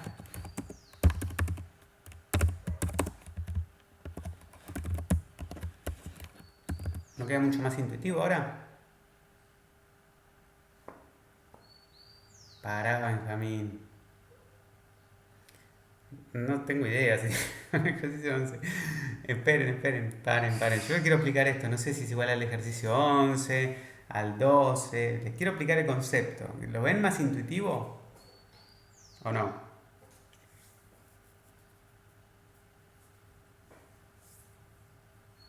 Bueno. Después sacamos nuestras conjeturas, si se parece al 11 o no, si es lo mismo o no. Yo lo que quiero que vean es que de cómo lo escribimos antes, como lo escribimos ahora, hubo un cambio. Yo ahora veo esta línea 11 y digo, ah, mirá, qué loco. Está buscando, bueno, una canción, si es un song list que se llame Pepe, que dure 10 minutos, o que se llame Pepe y que en el álbum sea la Lala y el autor sea Pepe. Cambia la lectura. Antes era un nil, Pepe. ¿Qué miércoles es nil? Tenés que cambiar cómo está definido. Bueno, cambia mucho, ¿sí? Ahora, bueno, entendiendo eso, vamos a ver un poco la parte de la historia y ahora vamos a tratar de llegar al punto. Entonces tenemos, acá params, lo estoy viendo como que es algo extra y fíjense que acá estoy usando justamente el género, que sea jazz y la duración sea menor que 270 segundos, por decir algo. Entonces el primer parámetro indica qué atributo retornar, en este caso estamos viendo los títulos de aquellas canciones que matchen con, en este caso, las búsquedas que estoy indicando acá, ¿sí? Entonces, lo incómodo del ejemplo es la necesidad de usar esto que puse acá como llaves, ¿sí? Que también lo escribí acá, ¿sí? Estas llaves que están acá. Bueno, esto ya en las últimas versiones de Ruby podríamos usar la clave que apunta a valor en este argumento siempre que sea luego de los argumentos normales, antes de un split bloque ya no es necesario usar las llaves. ¿Qué significa eso? Que nosotros podríamos escribir esto de esta forma en Ruby 1.9, podríamos escribirlo de esta forma, sin llaves, usando este rocket, el símbolo este, o a partir de Ruby 1.9 ya podemos usar algo así. Esto fíjense que el primer argumento lo toma como un símbolo, o sea, directamente entiende que esto es un argumento formal, y esto que está acá lo toma como un hash, ¿sí? Hashes. ¿Sí? Pero a partir de Ruby 2, y acá es donde quiero... Sí, vaya tranquilo. A partir de Ruby 2 aparece el soporte de Keyword Arguments. ¿Y qué es el Keyword Arguments? Bueno, la posibilidad de definir argumentos que tengan un nombre con un posible valor. Es decir, que me permiten usar algo parecido a los hash que vimos recién, pero automáticamente por el propio lenguaje. Es decir, que en Ruby 2 tengo la posibilidad de manejar esto como veo acá. Tengo un def log que recibe un mensaje y puede recibir level, que viene por defecto en error, y time, que por defecto es time now. Entonces, si yo uso esto, definido así, y lo uso,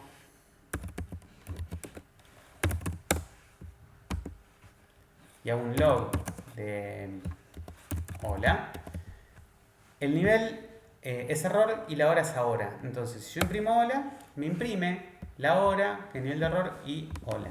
Si vuelvo a imprimirlo, me cambia la hora, básicamente.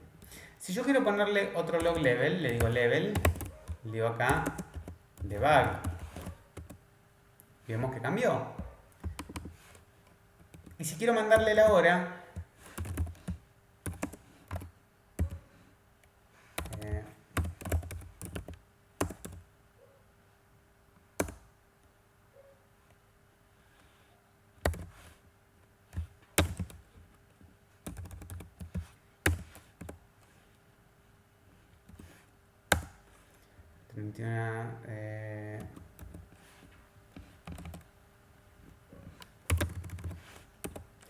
se vaya bien atrás, ¿sí?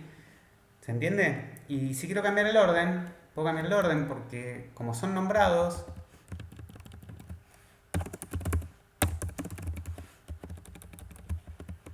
no hay ningún problema. ¿Se entiende el potencial de los keyword arguments? Puedo no mandarlos, bien inicializados, pero a su vez puedo mandarlos en el orden que quiera porque los mando con el nombre, con su respectivo valor. Ahora, si yo tuviera que implementar esto, es lo que tengo acá a la derecha. Fíjense que era un despelote hacer este mismo concepto que teníamos acá a la izquierda. ¿Por qué? Porque acá defino el mensaje, tenía unas opciones. Estas opciones tenía que fijarme si venía seteado level y si no, inicializarlo por defecto en error. Si tenía inicializado el time, si no ponerlo ahora. Y después imprimía esto. Pero ¿qué problema tiene este respecto de este? Que si yo en este, ¿no? Le mando algo que no entiende, falla porque level 1 no lo entiende, no está definido para level 1. Pero en este, ¿qué pasa si defino esto con level 1? Bueno, fíjense que si yo defino esto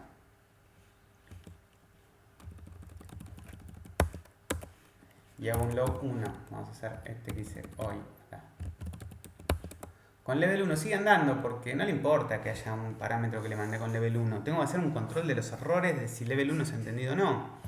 Entonces los keyword arguments son argumentos. Hay una validación de si se usa bien o mal. En contraposición con lo que tenemos acá a la derecha, que es un hash y bueno, no tengo ese tipo de validación. ¿Se entiende la diferencia? Por eso que conviene siempre usar keyword arguments antes que usar un hash como opciones. Por eso siempre es recomendable usar la versión de la izquierda que la de la derecha. Bueno, esto es un poco explicar lo mismo. Fíjense el quilombo que hay que hacer para detectar si es error o no error. Si lo hacemos con hash, bueno, al pedo, esto ya no tiene sentido. Bueno, todo esto ya lo vimos que anda bien. Y lo que vemos es que los keyword arguments también tienen splat. Entonces, si queremos evitar las excepciones, podemos usar. Bueno, las excepciones tienen que ver con si queremos mandar keyword arguments con valores dinámicos. Entonces, también tenemos posibilidad de usar splat para los keyword arguments. Y se usan con el doble splat. Entonces, fíjense que acá lo que tengo es. Ahora defino log, que recibe level, que recibe time, y kwrest para justamente admitir cosas que por ahí no se soportan. En este caso sería mandarle date. Este date no le va a dar bolilla porque acá espera time y acá no se usa para nada. Pero bueno, este kwrest se puede usar, es un diccionario. Bueno, acá lo que hicimos fue una super mega función que tiene absolutamente todas las posibles combinaciones de cosas. Entonces acá lo que hicimos fue escribir.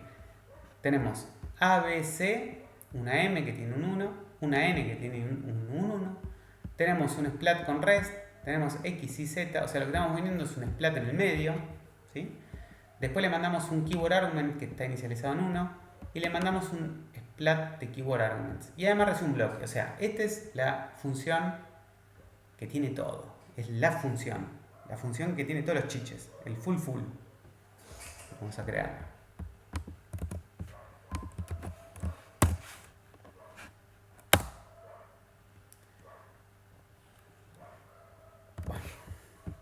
Está creada y abajo está usada además.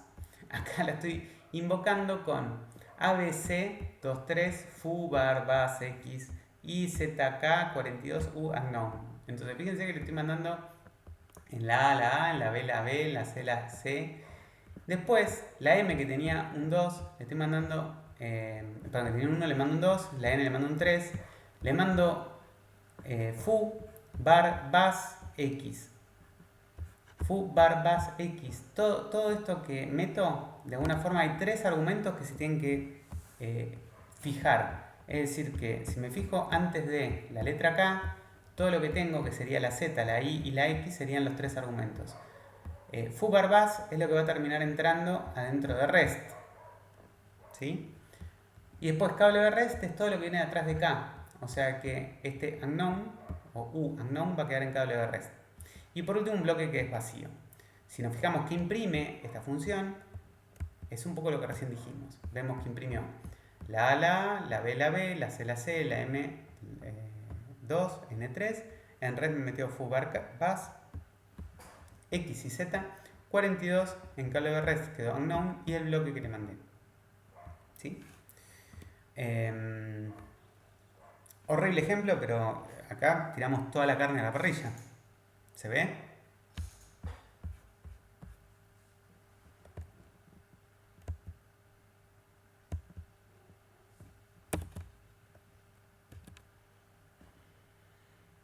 Bien. Operadores. Bueno, ya hemos usado los operadores más, menos, por, dividido, etc. Estos operadores se implementan como llamadas a métodos. Tenemos ABC, que tienen el 1, el 2 y el 3.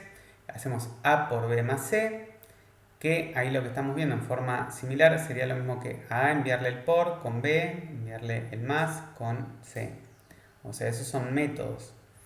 Entonces, lo que podemos hacer son cosas locas como esto. Entonces, a integer le definimos el all plus como, o sea, alias lo que hace es crea un nuevo método que se llama all plus que funciona igual que el más. Y lo que hacemos nosotros es que definimos de vuelta más con otra cosa y lo que hacemos es que sea all plus con other suc. ¿Qué les parece que hace esto?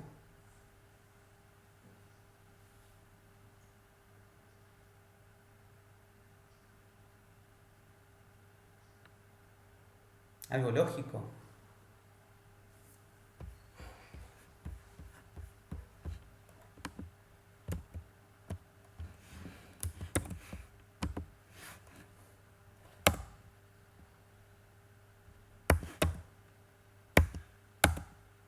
Ahí está lo que me devuelve. Primero que ya la consola se me descajerengó. 1 más 1 me devuelve 3, 10 más 1 me devuelve 12. Bueno, sí, o sea, por eso la consola se ve mal. También, porque, bueno, rompí el lenguaje, rompí el intérprete. ¿Se entiende? Qué fácil que es ser hacker en esta vida. ¿No se entiende?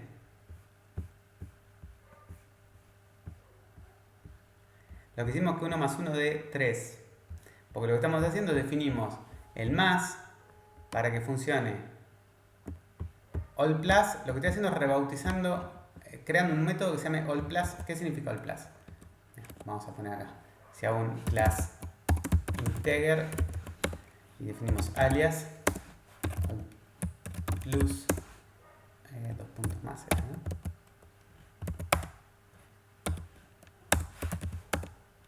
Si hago 1.all plus 2 me devuelve 3, ¿ves? O sea, all plus no existía, lo que hice ahora fue definir un método que se funciona como el más. Pero después lo que hice fue abrir a integer y definir el método más, ¿sí? Y que recibe cualquier cosa y que haga dentro un lo que hacía antes. Esto es lo mismo que, perdón, sí, esto es lo mismo que a mí sumarme lo que tenía antes. O sea, si hago esto no pasa nada, sigue ganando todo igual. Espera que le pifié.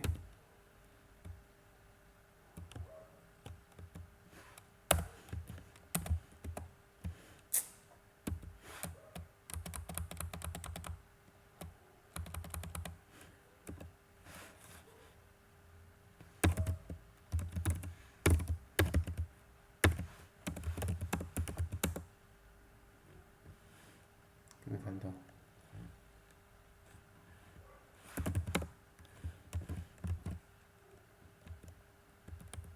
Ah, está, sí. Ahí está. Ahora, si yo hago 1 más 1, sigue andando igual, no cambia en nada. Pero ¿qué pasa si yo acá le digo que me defina al más como esto y que le hago un suc? ¿El suc qué hacía el suc? Si hago 1.suc, no el 2. O sea que lo que estoy haciendo es que me devuelva o sea, la suma como antes, pero que le sume uno más. Esto lo que va a hacer es que me devuelva lo que yo sumé más uno más. Y ahí ya fíjate que la consola me pone estos espacios de más que yo no quiero. ¿No? Entonces ahora pongo 1 más 1 y me devuelve 3. 2 más 2 me devuelve 5. ¿Se entiende? No tiene mucho sentido, pero bueno, lo que estoy haciendo es algo ilógico. Estoy rompiendo el intérprete. Estoy haciendo que 1 más 1 de 3, que 2 más 2 de 5. O sea, que deja andar todo como andaba. ¿Cómo? Bueno, abrí la clase integer, hice un alias y después redefiní el más como funcionaba antes, pero con adicionando un 1 más. ¿Ahora sí? Bien. Bueno, el operador menor-menor. El operador menor-menor, acá vemos otro ejemplito que se llama scorekeeper, que lo que hacemos es inicializarlo con un total score en 0, count 0, y definimos el menor-menor score. Entonces, cada vez que llamamos menor-menor score, lo que hacemos es incrementamos total score en lo que recibí e incrementamos count en la cantidad que me llamaron. Cada vez que me llaman con menor-menor, incremento count en 1. Pero retorno self, y este es un patrón interesante, porque retornar self me permite usarlo de una forma linda, que es como vamos a ver en el ejemplo, y después le podemos pedir el average para que imprima justamente cuánto fue lo que acumuló. Entonces, creo scorekeeper, salgo porque tengo la consola rota, creo scorekeeper, y yo ahora a scorekeeper le puedo decir new y decirle S y le puedo mandar un 10, un 1, un 5 y por último decirle average. ¿Sí?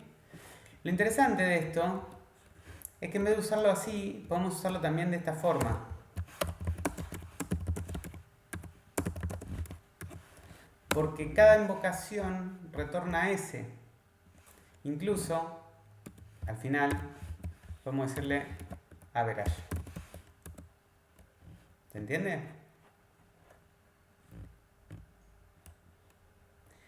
Esto es un patrón, no de los patrones de objetos en sí, pero retornar al receptor es muy usado para poder hacer invocaciones de esta forma, anidadas, digamos. Entonces está bueno para poder enganchar llamadas de este estilo.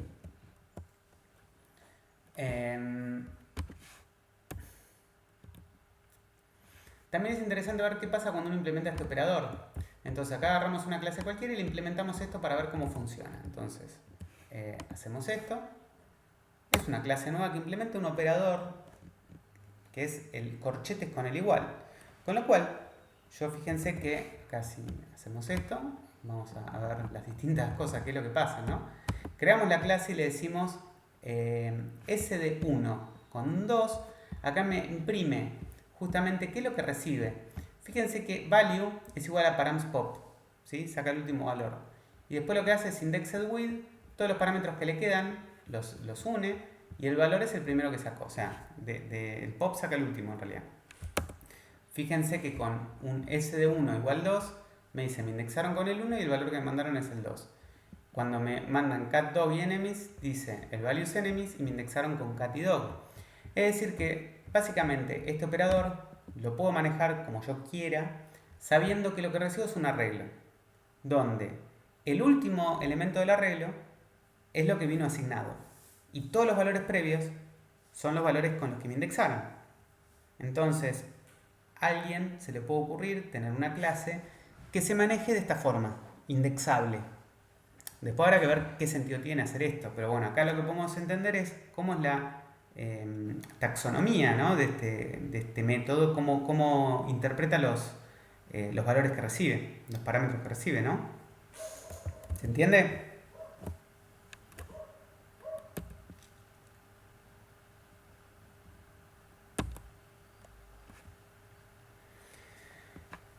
Bueno, son las expresiones. Bueno, podemos ejecutar comandos de nuestro sistema.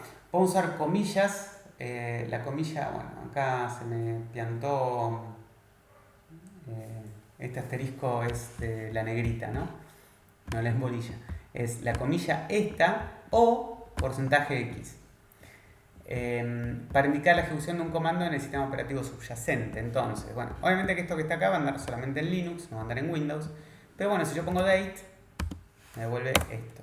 Que es lo mismo que poner porcentaje X de lo que estoy poniendo acá.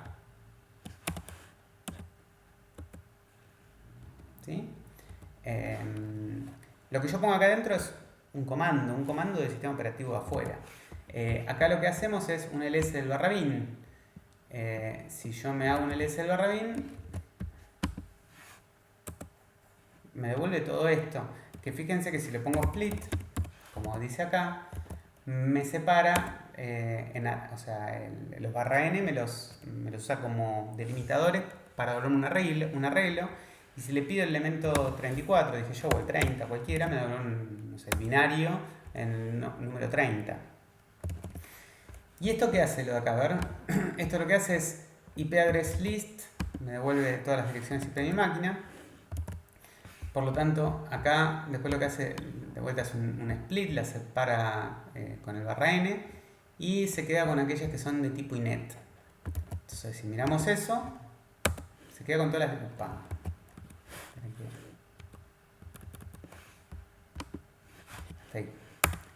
Hasta ahí lo que tengo son todas las direcciones de tipo inet, es decir, las direcciones que son de IPv4.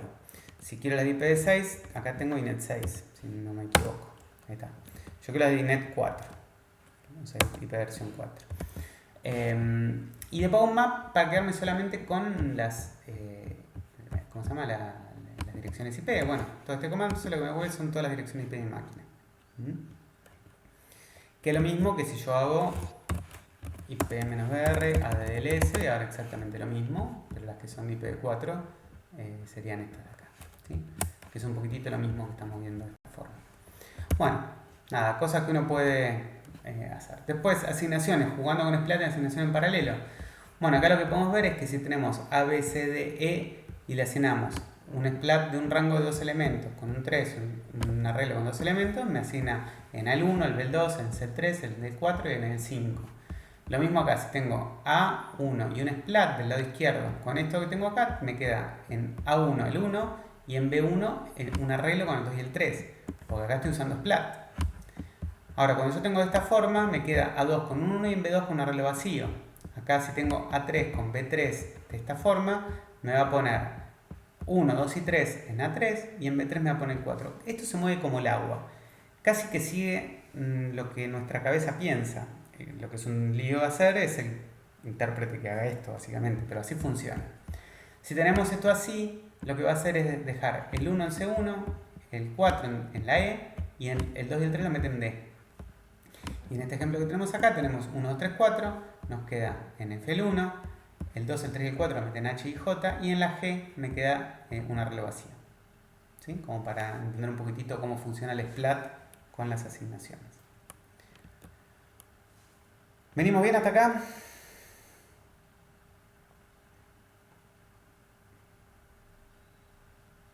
Espero que sí, porque si no me están parando, asumo que sí.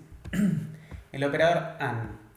Bueno, el operador doble ampersand y el método AND funciona muy similar porque los dos hacen lo mismo, devuelven el AND lógico. Sin embargo, hay que tener cuidado con la precedencia de los operadores. Entonces, miremos qué sucede. En el primer ejemplo tenemos nil ampersand, muchas gracias por el saludo. Tenemos nil ampersand 99 devuelve nil. False ampersand 99 devuelve false. Y cat ampersand 99 devuelve 99. ¿Sí? Porque, a ver, esto es falso y cualquier cosa devuelve nil. Falso, cualquier cosa devuelve falso. Nil y falso en Ruby es falso. Y después tenemos cat y, que esto digamos no es falso, y 99, que tampoco es falso, devuelve 99. ¿Sí? Ahora, ¿qué sucede acá? ¿Qué valor les parece que queda si yo hago true and false?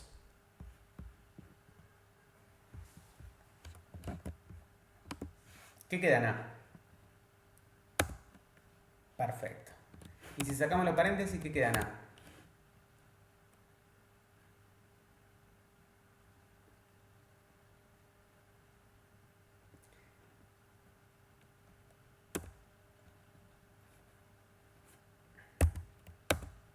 En A quedó true, pero la expresión completa, o sea, el igual tiene más prioridad que el AND, porque el AND es un método cualquiera, entonces hace A igual true, AND false. El AND false lo hace después. Entonces, cuando yo hice esto así, en A quedó false, pero cuando hice esto así, en A quedó true. Ojo con eso, porque bueno, esto mismo no funciona. El ampersand y el AND son distintos, porque el ampersand es un operador y el intérprete le da mayor prioridad que el igual. Pero el AND es una palabra, es un método implementado por ahí arriba que no tiene la misma prioridad que el ampersand. Entonces, ojo, a veces la expresividad del AND, escribir AND, parece más expresivo, pero conviene usar siempre el ampersand. No es lo mismo, ¿está claro?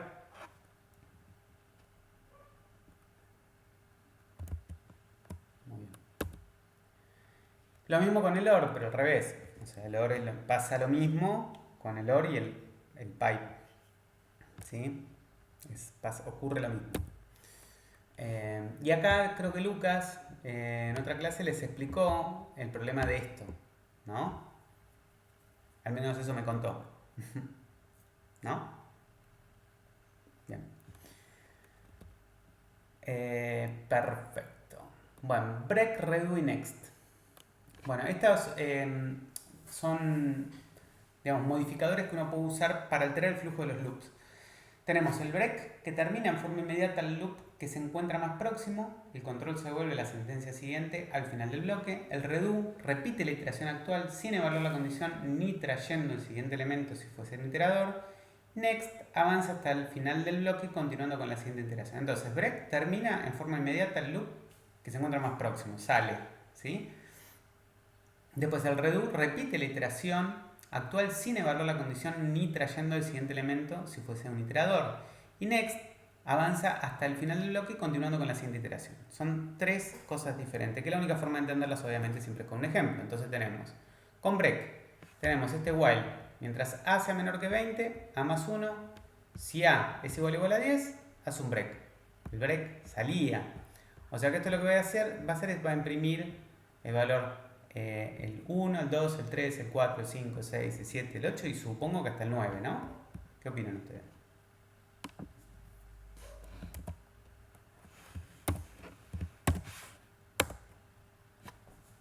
Sí, hasta el 9, bien. Creemos bien, Valentín, ¿no? Estamos de acuerdo. Redo. Bueno, el redo, volvemos a hablar de lo que decía el redo. El redo decía, repite la iteración actual sin evaluar la condición ni trayendo el siguiente elemento si fuese un iterador. O sea, repite la iteración actual sin evaluar la condición. Entonces, viene acá, viene acá, dice 1 imprime el 1, 2 imprime el 2. Cuando llega el 10, ¿sí? ¿Qué va a hacer con el 10? El 10 lo va a hacer un reduce y es igual a 10, o sea, vuelve acá, no compara y hace, incrementa, o sea que no imprimiría el 10, imprimiría el 11, si no me equivoco. ¿Puede ser?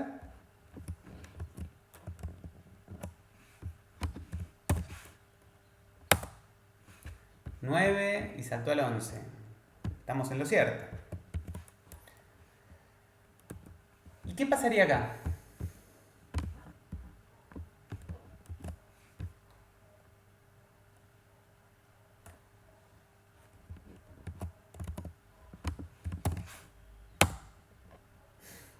Me imprime hasta el 21. Antes imprimía hasta el 20, ahora imprime hasta el 21. ¿Por qué? Sí, te cago. ¿Por qué? Porque acá lo que vemos que pasa es que no evalúa la condición, no la evalúa, por eso es que vuelve a incrementar imprime y cuando vuelve tiene vale 21. Vale 22 ya. No, vale 21. Por eso sale. Bueno, next. ¿Qué significaba next? Vamos a ver el next. Next decía avanza hasta el final del bloque continuando con la siguiente iteración. Es decir, que es como que hace un salto y vuelve a, ahí sí haría lo que recién decía Benjamín. Entonces ahora probamos. Si A es 10, salta esto, no lo hace, vuelve y, o sea, hace lo mismo que en el caso anterior, ¿no? Saltaría el 10. No, este es el redo. Next.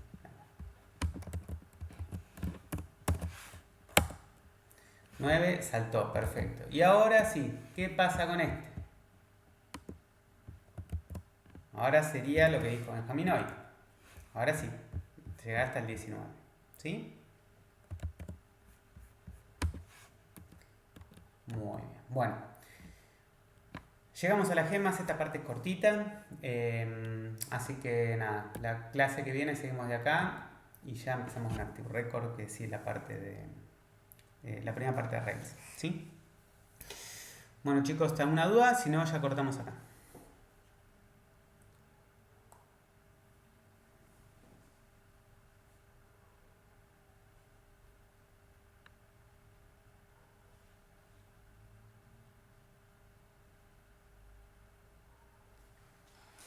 Bueno chicos, entonces nos vemos el próximo martes.